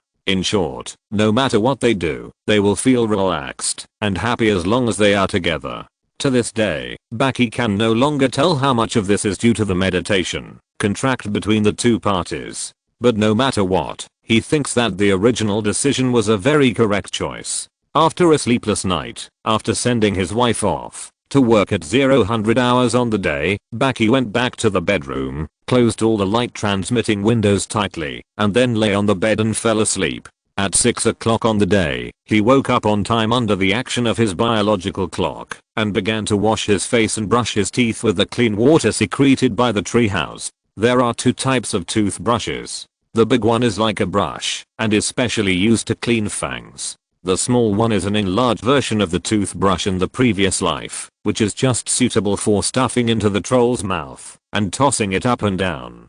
Unfortunately, there is no facial cleanser, soap, or toothpaste, so this part is a little different from the life in the previous life. After that, he ate, fed the deer, and played and ran with the deer. After that, he turned into a wolf and went to find the wolf pack of the tribe to play, and even deliberately got close to the female wolf. It's not that he really did anything, but just wanted to annoy the wolf leader, who always didn't recognize the true wolf attributes of Baki's wolf form. After completing these chores, Baki came to the meditation room on the top floor. He controlled the vines that made up the 5 walls to move away and prepare to start meditating. In the past, meditation was almost as simple as drinking water for him. Basically, he could go in and out as he wanted, but now, he had to suppress his mania in the sun and spend at least half a lamp hour to get into the state. Although this process is troublesome, Baki thinks it is also a kind of exercise, so he did not limit the exposure to sunlight. Back to meditation itself. Although Baki did not join the front line of this research, but if we ask who among the many witch doctors knows the project best, it must be him. And this large amount of knowledge has begun to be applied by him in meditation. Therefore, the reappearance of the troll visualization body in the meditation space is no longer as fast as before. First, a total of more than 600 bones in the body formed the most basic body structure. Then, a large amount of soft tissue became their connection. Then the heart appeared, and the blood vessels began to extend with it as a center. The main veins, branches, subveins, and capillaries incorporated the organs that were formed later into the whole. Then, the muscles began to climb up in bundles, supporting the general appearance of the troll body from nothing. The eyeballs, fangs, etc. also filled their respective vacancies in turn. Finally, inch by inch of skin covered the exposed muscles. A complete troll was formed. But it's not over yet. The heart began to beat, pumping the blood that appeared out of thin air to every corner of the body. The pulmonary circulation, cardiac circulation, and systemic circulation began to operate at an extremely slow speed. At this point, Baki finally felt the limit of his spirit again. The relatively complete blood circulation pathways, the muscles that sank to the bundle level, the complete chamber structure and operation mode of each organ. The maintenance and operation of all these took up a lot of his mental capacity, which brought considerable pressure. At this point, Baki knew that it was enough. Although this is still far from the truly perfect troll body meditation method imagined, the purpose of training and cultivation is enough to achieve, and more things will be realized step by step as the mental strength grows. These chapters are so annoying to write. Chapter 121 Visualization and Inspiration. There is actually a fundamental difference between the visualized body and the primordial spirit in the fantasy novels of the previous life. In Baki's understanding, the primordial spirit is the aggregation and sublimation of the cultivator's spirit, energy, and spirit. At least in the worldview of fantasy novels, it is a real substance with energy entity. But his visualized body is not like this, but a common associative creation with subject consciousness as the main body and cell consciousness as the auxiliary. Every meditation is equivalent to painting on a blank paper, and the entire meditation space needs to be reconstructed from scratch. In this process, mental strength will be improved in 2 ways, mechanical training and fantasy practice. For example, when an athlete performs a bench press under his own limit weight, every time he lifts the barbell, it will stimulate the target muscle group. Based on this premise, coupled with proper nutrition intake after training, the muscle group will become stronger as the exercise progresses. The same logic is adopted for the mechanical training of mental power, except that the barbell is replaced by the meditation space, the weight is replaced by the complexity of the visualization structure, and the nutrient intake is replaced by energy acquisition. In this way, the more complex the structure of the entire meditation system is, the more mechanical training the mental power obtains, and what determines the complexity is the mental power level of the meditator at this time period. Therefore, the mechanical growth of mental power generally follows such a circular logic. Existing mental power, meditation of the limit visualization body, a small increase in mental power, a small increase in the limit of the visualization body. However, fantasy practice is very different from the above mechanical training. From the first meditation to today, Baki's visualization body is actually getting closer and closer to his real body. In this progressive process, Baki keenly discovered that the deeper this approaches, the more he can mobilize the mental potential contained in the body.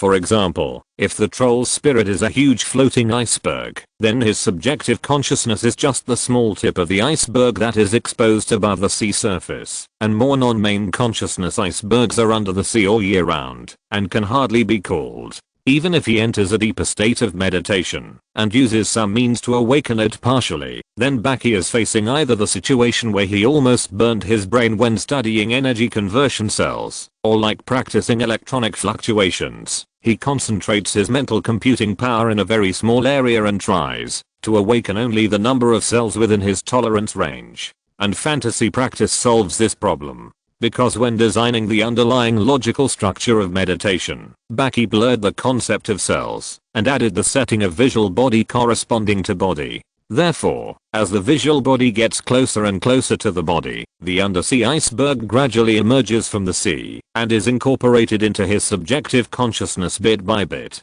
Baki speculated that, when he could really push all the details of the visualized body to the cellular level one day, the entire iceberg would be included in the subjective consciousness, and when he went deeper into the polymer structure and macromolecular structure in the cell, and even further to the atomic level, what kind of changes would occur? It was beyond his imagination now. In short, the cytological research on the trolls has begun to bring him dividends in practice, whether it is the two-way growth of mental power or the ability to associate and correspond to local cells. There have been changes that are incomparable to the past. When this meditation lasted for more than half a year, the corresponding research of each project team has basically entered the later stage of the project, and Baki has also made great progress in mental power and physical attributes. At this time, he felt that it was time to solve the problem of his unprovoked rage during the day. The main idea of solving the problem was taken from a series of project results of the muscle group research team.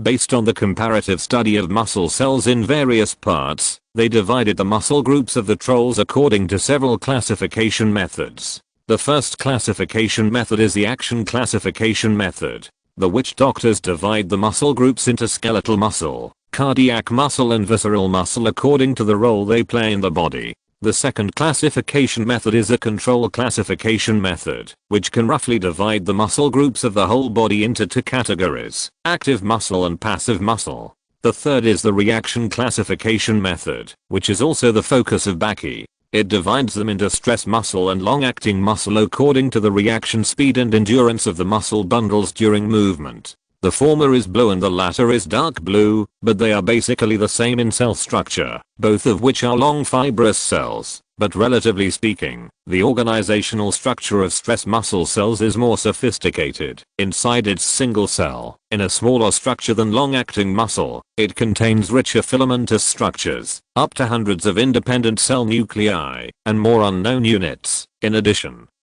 the two ends of the stress muscle are also connected to more abundant reaction nerves. The stress muscle and the long-acting muscle are interdependent and together form the basic fiber bundles of almost all muscle tissues. The distribution ratio varies according to the target muscle group. But even in the skeletal muscle, where the stress muscle is most concentrated, its proportion does not exceed an average of 8%, and the rest of the fiber bundles are composed of long-acting muscle. In the myocardial and visceral muscles, the proportion of stress muscle is further reduced. In the most extreme vascular visceral muscle fiber bundle structure, its proportion is even less than 1%.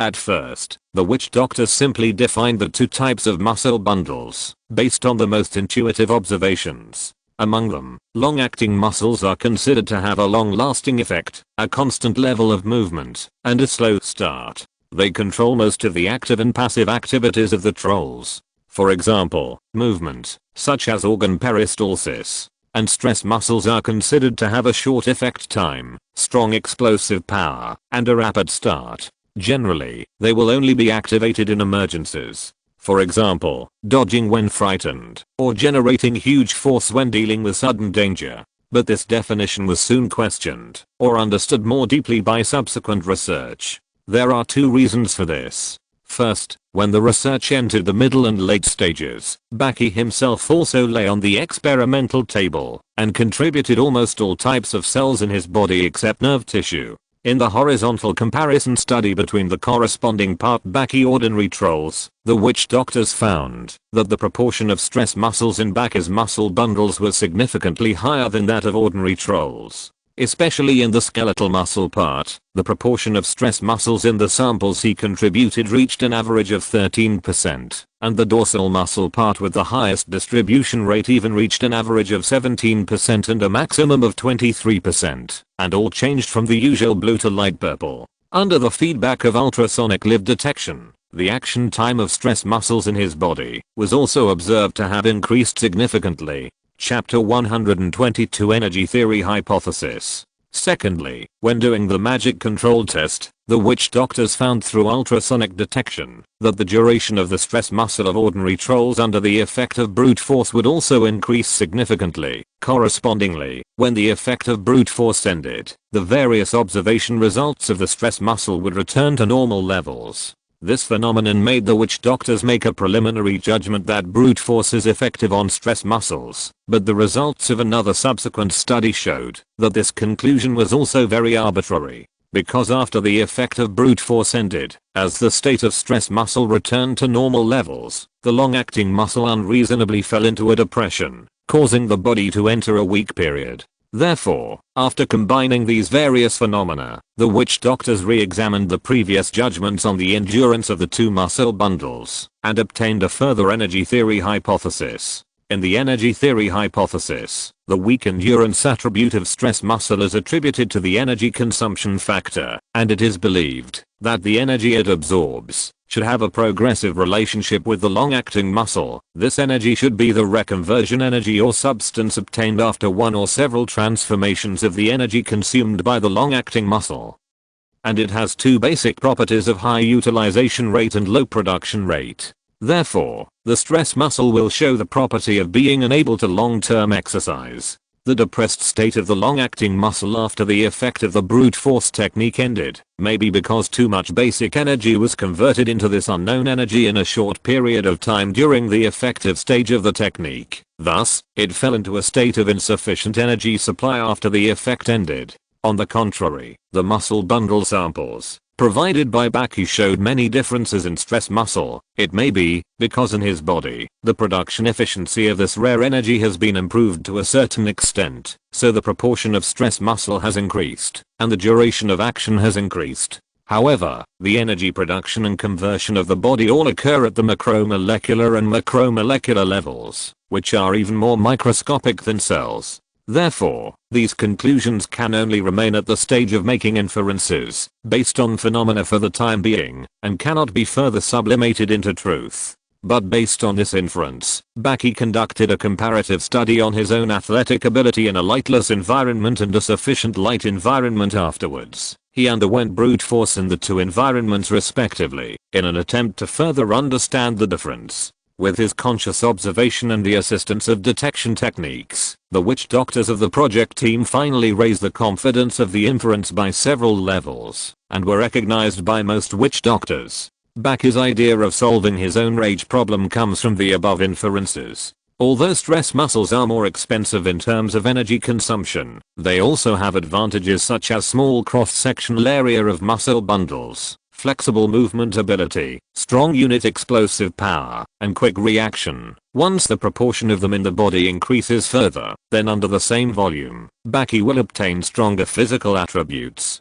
The preciousness of energy consumption actually seems to be no problem for Baki. Unlike other trolls who are short of energy, he is a big energy producer during the day. Therefore, Baki decided to make the most of this advantage and actively promote the change in the proportion of body muscle bundles. From the previous research results on muscle fiber bundles provided by him, it can be judged that this transformation is actually already happening. Moreover, the obvious abnormal proportion of stress muscles in the back muscle group also explains what structure has changed when the muscle energy level was actively improved before. If it is said that the back muscle has his subjective influence in it and cannot be used as a basis for judging whether this transformation is safe, then the proportion values of the muscle groups in other parts of the body that have also risen prove the correctness of the evolutionary direction. This gave Baki a reassurance, allowing him to participate more radically and actively promote the occurrence of this evolution.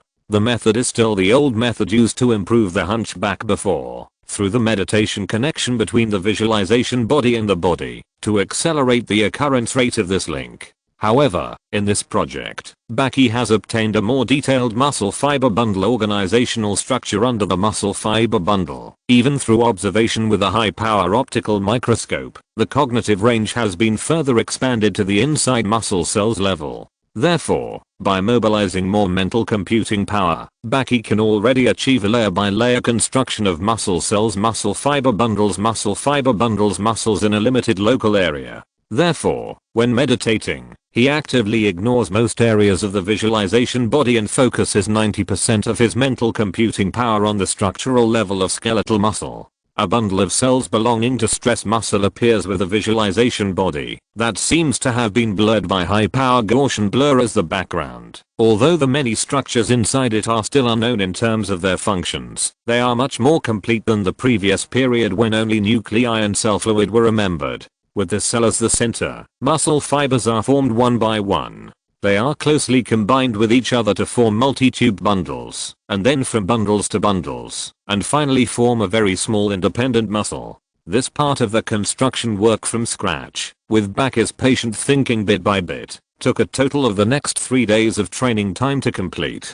The standard of this completion is not just successful construction, it must reach the level of being able to reconstruct it instantly, as long as you want, just like entering ordinary meditation. Therefore, familiarity and repetition are essential links. Every time you finish meditation and start again, you have to start from scratch. But fortunately, the work that has been completed the previous time will become easier the second time, then gradually become proficient in the third, fourth, and other repetitions, and finally reach the point where it can be generated instantly. At this point, this muscle can have a deeper connection with the corresponding part of the body. At this time, what appeared in Baki's meditation was a muscle visualization body that was able to have a deep connection with the body. It was noon, the time of the day, when the light was the most abundant. In addition, the meditation room had been changed to an open top structure with light on all 4 sides, and the sun shone almost directly on Baki, making his body's reaction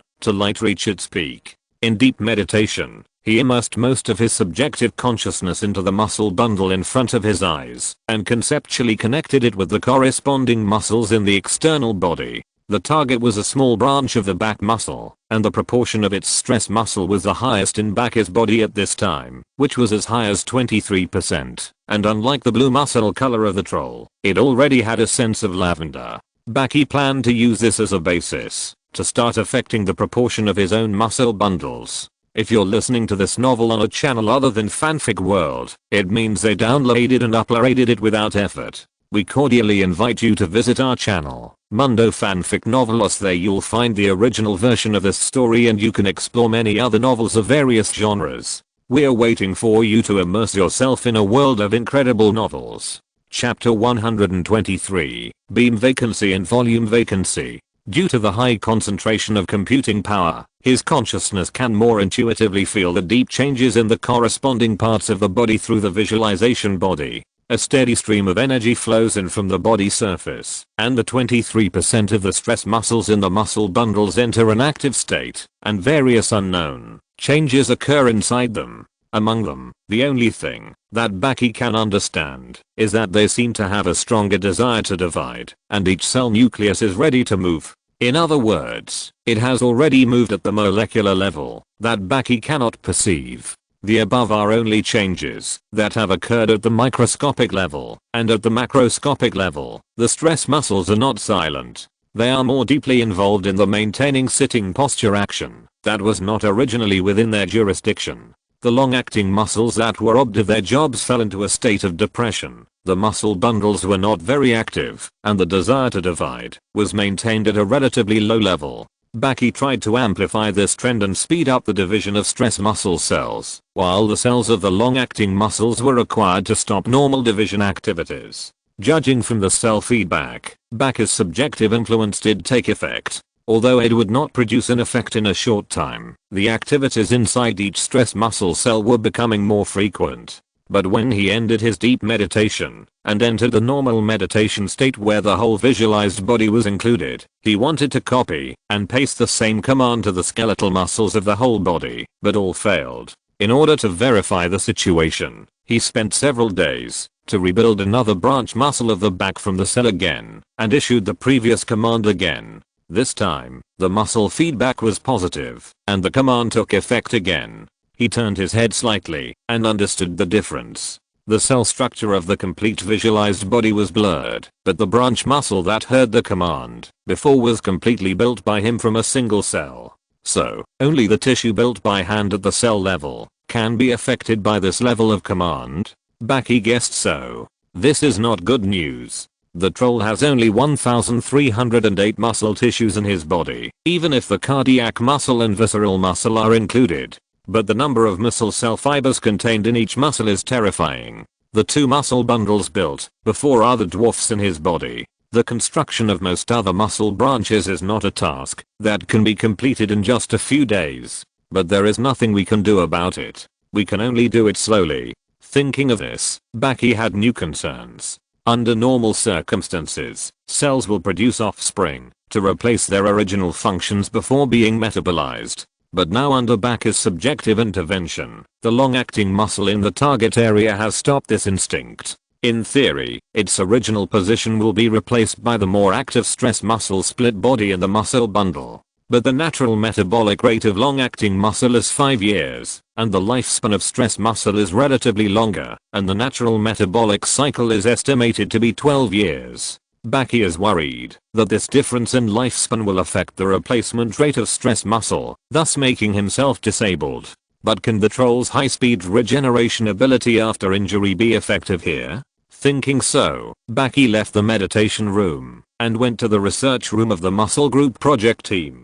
There, he talked about his ideas and concerns with the witch doctor in charge of the project team, and then became the research subject again. First, a full light meditation room was arranged as the experimental area. Then, Baki lay on the experimental table with his back facing up, and entered a meditative state just like before. Around him, there were 2 witch doctors and several apprentices watching strongly. After confirming that Baki had entered a deep meditation, a witch doctor used a single hand to cut open the part that Baki had previously explained. After that, he approached the wound and launched a sonic detection. After finding a more precise location through feedback and remembering it firmly, the witch doctor who performed the surgery accurately cut off a bundle of muscle fibers and completely removed and separated it from Baki's muscles, and then put it into the resin petri dish that the apprentice had prepared on the side.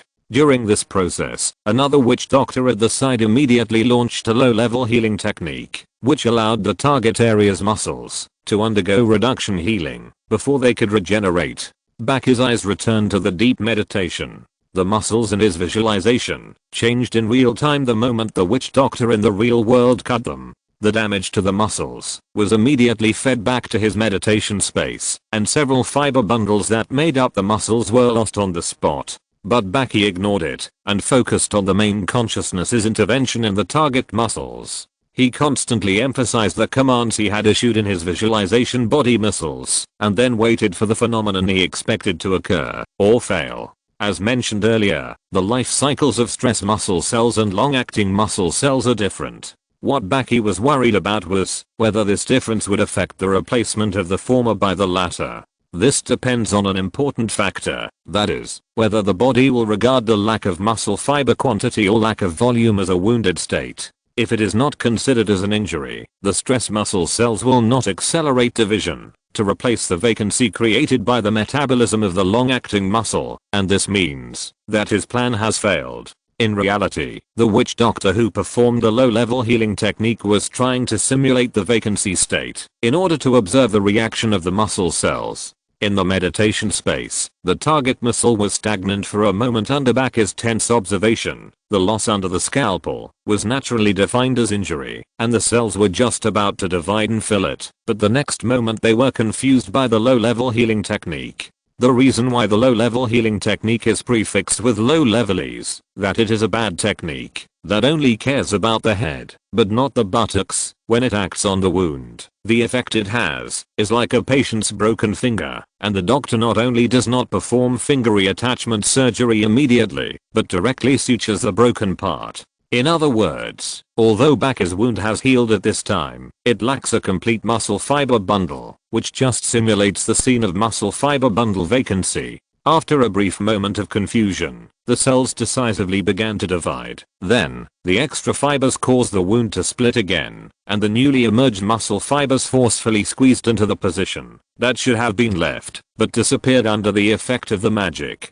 When all this was presented in real time by the visualization body, Baki let out a long breath in his heart. This was not the most perfect result. The stress muscle cells stopped regenerating after filling the bundle vacancy, but did not pay attention to the volume vacancy caused by the difference in cross-sectional area between the two sides. In this way, he may have to face a wave of forced weight loss in the future. However, this is enough in terms of the effect alone. The same number of stress muscle fiber bundles are much stronger than the long-acting reaction muscle bundles. Even if it is passive weight loss, his body's various attributes will increase a lot. Chapter 124 Development in the Black Forest. While the witch doctors were busy with their research, the world did not stop to wait for them. Changes of all sizes were taking place in all corners of the world. Some of these changes occurred in the Black Forest. The 7 small tribes that were previously merged, and the small tribes without witch doctors that were discovered later, have officially completed the integration with the headquarters. Since a few months ago, after a few years of familiarity there, all the young trolls and pregnant trolls have been moved to the headquarters, and their warriors have also completed the reorganization and truly entered the rotating garrison team of the Fang. This has increased the direct population of the tribe by more than 1,500 at one time, reaching a scale of nearly 6,000, greatly improving the potential of the headquarters, and having the confidence to continue to expand the full-time trolls. Therefore, the combat team has completed the reorganization of the core level, with 1 cavalry and 4 divisions, and nearly 650 trolls including officers. All of these combat soldiers have completed the carving of the giant strength totem, and are currently conducting training activities with the old leading the new, as well as trying new tactics. In addition, the tribe also set up a full-time team with most members engraved with the Windrunner totem, and officers engraved with the recently analyzed Listener totem. Their whole body is collectively called Fast Ridders, consisting of 2 squadrons, a total of 50 trolls. The Black Forest is large enough, even a little redundant. The hunting grounds occupied by the known tribes of all sizes are far from enough to cover the entire area. There are a lot of forests that have not entered the vision of the air. There may be new animal populations, plants that have never been discovered, and even some closed tribes that have not been able to enter the mainstream society. Therefore, the hunting teams stationed in the newly converted bases began to move towards the unfamiliar forests in the original place. While exploring the environment, they wanted to find more tribes to be converted, and the goal of the Fast Ridders will be more distant and unknown than them. The medium-sized tribes have also undergone tremendous changes compared to 5 years ago. First, there are 13 tribes that signed a type of alliance treaty. Apprentices sent from the headquarters establish schools in the conservation parks of various tribes. Although the facilities are still quite simple, the sound of reading has been continuously heard every day. unlike the general literacy policy that the YA department has been carrying out with great difficulty, it has been insisting on. The scope of education of these tribes is temporarily limited to the new generation of population, and the re-education of the remaining sub-adult and middle-aged trolls can only be carried out after the teacher team has enough space. Under the guidance of the stationed apprentices, these medium-sized tribes even transplanted the hunting team organization to complete the production reorganization of the YA department. In addition, the headquarters also provided a part of the basic livestock, forage grass, and fruit trees to help them carry out production activities related to animal husbandry and planting. With these, plus the successful planting of refrigerated trees and arm trees, their lives can already be on par with the YA department 20 years ago, and many situations are visible to the naked eye and are developing in a good direction. As for the other medium-sized and large tribes that signed the second-class friendship treaty, the support of the YA department was not as strong as that for the first-class allies. The headquarters could not send the apprentice team, which was much more abundant but still stretched, to garrison and educate them, nor could it help them to reorganize, or even provide livestock. The cultural education there could only rely on the spontaneous promotion of local witch doctors who had learned the standard troll language, or wait for the students who were sent out one after another, but did not know when, or whether they would return. However, the food of these tribes must be handed over, and the standard troll language must also be promoted. If the YA department, which holds the right to trade, finds that they are just doing their job in the future, it is very likely to limit the quota of materials. But to be honest, the YA department did not treat them unfairly in trade, or, if they were not allowed to taste the sweetness in advance, how could they be strangled in the future? During the previous large-scale construction period, a special construction team measured the distance and built several new garrisons in the Black Forest. These settlements can basically radiate their influence to several medium-sized tribes and at least one large tribe within an acceptable distance, and serve as food storage centers for them. After obtaining prey or other resources, the tribes will first transport them to the storage center, then use them to exchange for food coins, which have been cut by nearly half due to various expenses. At the same time, these strongholds also serve as trading points. The tribes can obtain processed food that can withstand normal temperatures, sophisticated weapons, clothing produced by the YA department, etc. Of course, when exchanging these materials, the YA department will not accept barter, and the tribes can only buy them with food coins. Among the many materials, food and clothing are needless to mention, but the sophisticated weapons provided by the YA department are somewhat tricky. 95% of these weapons are made of ordinary wood, which are crudely made by the YA department using various low-level experimental machine tools.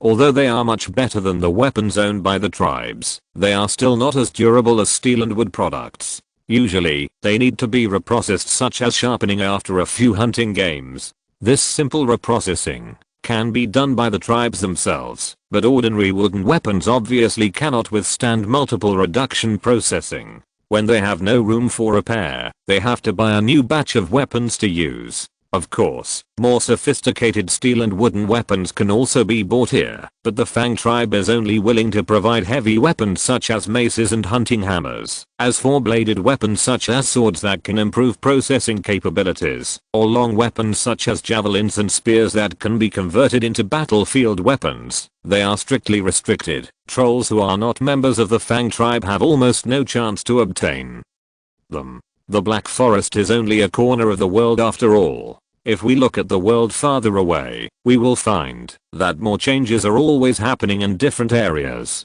The influence of these changes was limited to their respective regions, and did not actually involve the Black Forest. Some of them, due to various connections, gradually spread their influence and eventually became the beginning of large-scale changes, and even brought the waves to the edge of the Black Forest. With the permafrost in the far north as the center, the extremely strong cold currents swept the entire northern country for more than 10 consecutive years. It turned the originally vast grassland into semi-permafrost, and the large plains suitable for farming gradually became dry and cold. On the ice field, a large number of creatures moved southward under the influence of the cold current. They competed for the land and resources in the south, and then either lost or won in the competition with local creatures. After the south, there is further south, And after further south, there is further south. In this environment, many species began to migrate southward for more than 10 years. Chapter 125, Refugees and Travelers. Fortunately, the Black Forest is far enough away that the influence of the tide has not really reached here. The migration of species has stopped when it is still quite far away from the North Foothills Mountains. Only some people, who are not even sure whether they are affected by the aftermath of the tide, finally came to the North Foothills Mountains, the northern barrier of the Black Forest. There is a strange tribe, under many coincidences, walking and stopping all the way to the plateau extending from the North Foothills Mountains. Further south, the terrain of the mountains and the various powerful monsters entrenched in them make it almost a death place for civilization. After paying a painful price, the tribal leader looked at the continuous towering mountains in front of him and finally decided to give up and choose to stop here to continue his southward march. He looked at the north with worry and longing, which was the direction of his hometown, but at this time it was being ravaged all day long under the iron hoofs of the grassland barbarians. No one wants to leave their homeland, let alone give up the large tract of land that has been cultivated and matured, but the scale of his tribe is too small, and it can no longer endure the continuous invasion that has lasted for too long, so they can only choose to hide in desperation. Now, the way to hide seems to have reached the end. I hope it is safe enough here, he thought. That's it, this will be our home from now on. Below, those tired and ragged tribesmen finally breathed a sigh of relief after hearing this. Continuous migration for several years has exhausted all their energy, and the tribe has retreated from the full farming era to the current nomadic group. At this time, they just want to find a home and settle down. The continuation of life in this world still depends on the nourishment of water sources. The new foothold of this tribe should naturally be chosen near the river. So they avoided the mountains and only searched in the east-west direction on the plateau below, and soon found a big river in the west. The river seemed to originate from the snow-capped mountains in the west, winding from west to east on the plateau, then turning south, and rushing towards the mountains. They also followed the direction of the river, and found a vast valley at the mountain pass. The continuous mountains formed a trumpet shape here, and the dark land seemed extremely fertile, with lush grasslands growing on it. This was undoubtedly a god-given unowned land for the Tad tribe. After several months of construction, a simple fortress was built in the river valley, and the surrounding land was gradually reclaimed, and everything was initially on the right track. During this time, 2 squadrons of travelers were traveling north from the south end of the river valley. They set out from the Norman garrison and had been away from the traditional hunting grounds for 6 months. After eating the military rations they carried along the way, they relied on hunting all the way north. Finally, one day, after passing through a narrow mountain stream eroded by flowing water, they finally arrived at an environment they had never seen before. The narrow land at the exit of the mountain range had been left behind, and in front of the travelers was a vast and endless wilderness. At first, they were undoubtedly stunned by this scene, and in excitement, decided to continue moving forward. After a few days, they had grown tired of the fresh scenery, but food was not as easy to obtain as in the forest. Their overly tall bodies made them stand out in the wilderness, and the knee-deep grasslands could not cover the bodies of the trolls at all. The travelers felt hungry, and had already started eating small burrowing animals and even soft insects. So the 2 squadron leaders made a decision. If they still couldn't find suitable prey the next day, the travelers would return south to the area occupied by the forest in the valley. It seemed that only there was a land that could fill the trolls' stomachs. They spread out in the wilderness and began to look for prey that could be used to fill their stomachs in small teams. A few hours later, the leader of the northernmost team stopped as usual during the march. He first signaled his companions to be quiet, then briefly activated the listener totem on his body, turned his ears to the north, and closed his eyes to listen. There is movement. It seems to be the sound of hoofbeats. There are about 300 kilograms of single bodies in the northeast, and there are about 100 of them. The leader's eyes shone with excitement. We have food 3,000 meters away, no more than 5,000 meters away. Blow the whistle quickly. Upon hearing this, a team member immediately put his finger into his mouth, and then a sharp whistle sounded with an interval of 10 seconds, spreading far away from this place. The team closest to them was 3,000 meters away in the southeast. The team leader accurately received this special whistle during the routine totem monitoring, and then ordered the team members to respond immediately and spread the message of assembly to further away. In this way, under the relay of the whistle, all the teams of travelers scattered over a radius of tens of thousands of meters learned the news within a few minutes and rushed to the direction of the whistle. About a light hour later, 50 travelers successfully gathered and began to surround and sneak in the direction of the prey. Because they knew the needs of the tribe's animal husbandry, they judged that this should be an animal that is extremely suitable for large-scale livestock breeding. So the encirclement was spread out as much as possible, intending to encircle all of them without missing a single one. It would be best to lock the leader of the livestock group directly and then rush all the way south and bring them all back to the tribe. The distance is less than a few kilometers, and even if the trolls sneak slowly, it won't take much time to complete the whole. Not long after, in the knee-high grass ahead, a large group of livestock could be seen in the shadows. Swish! The sharp whistle sounded again. After approaching, the trolls, who could only lie in the grass with difficulty to ensure that they would not be discovered due to their height, finally received the order to attack. 50 travelers rushed towards the prey from all directions in a nearly encircling manner. Almost all the trolls had lightning eyes, wanting to find the trace of the leader as soon as possible. Not long ago, a team of travelers that had circled to the northernmost end had just arrived at the ambush point. The team leader lay in the grass, slightly raised his neck, trying to see if he could lock the leader first. But after taking a look, he found 4 figures that were obviously out of place among those 4-hoofed animals with white fur all over their bodies and a height of no more than 1.5 meters.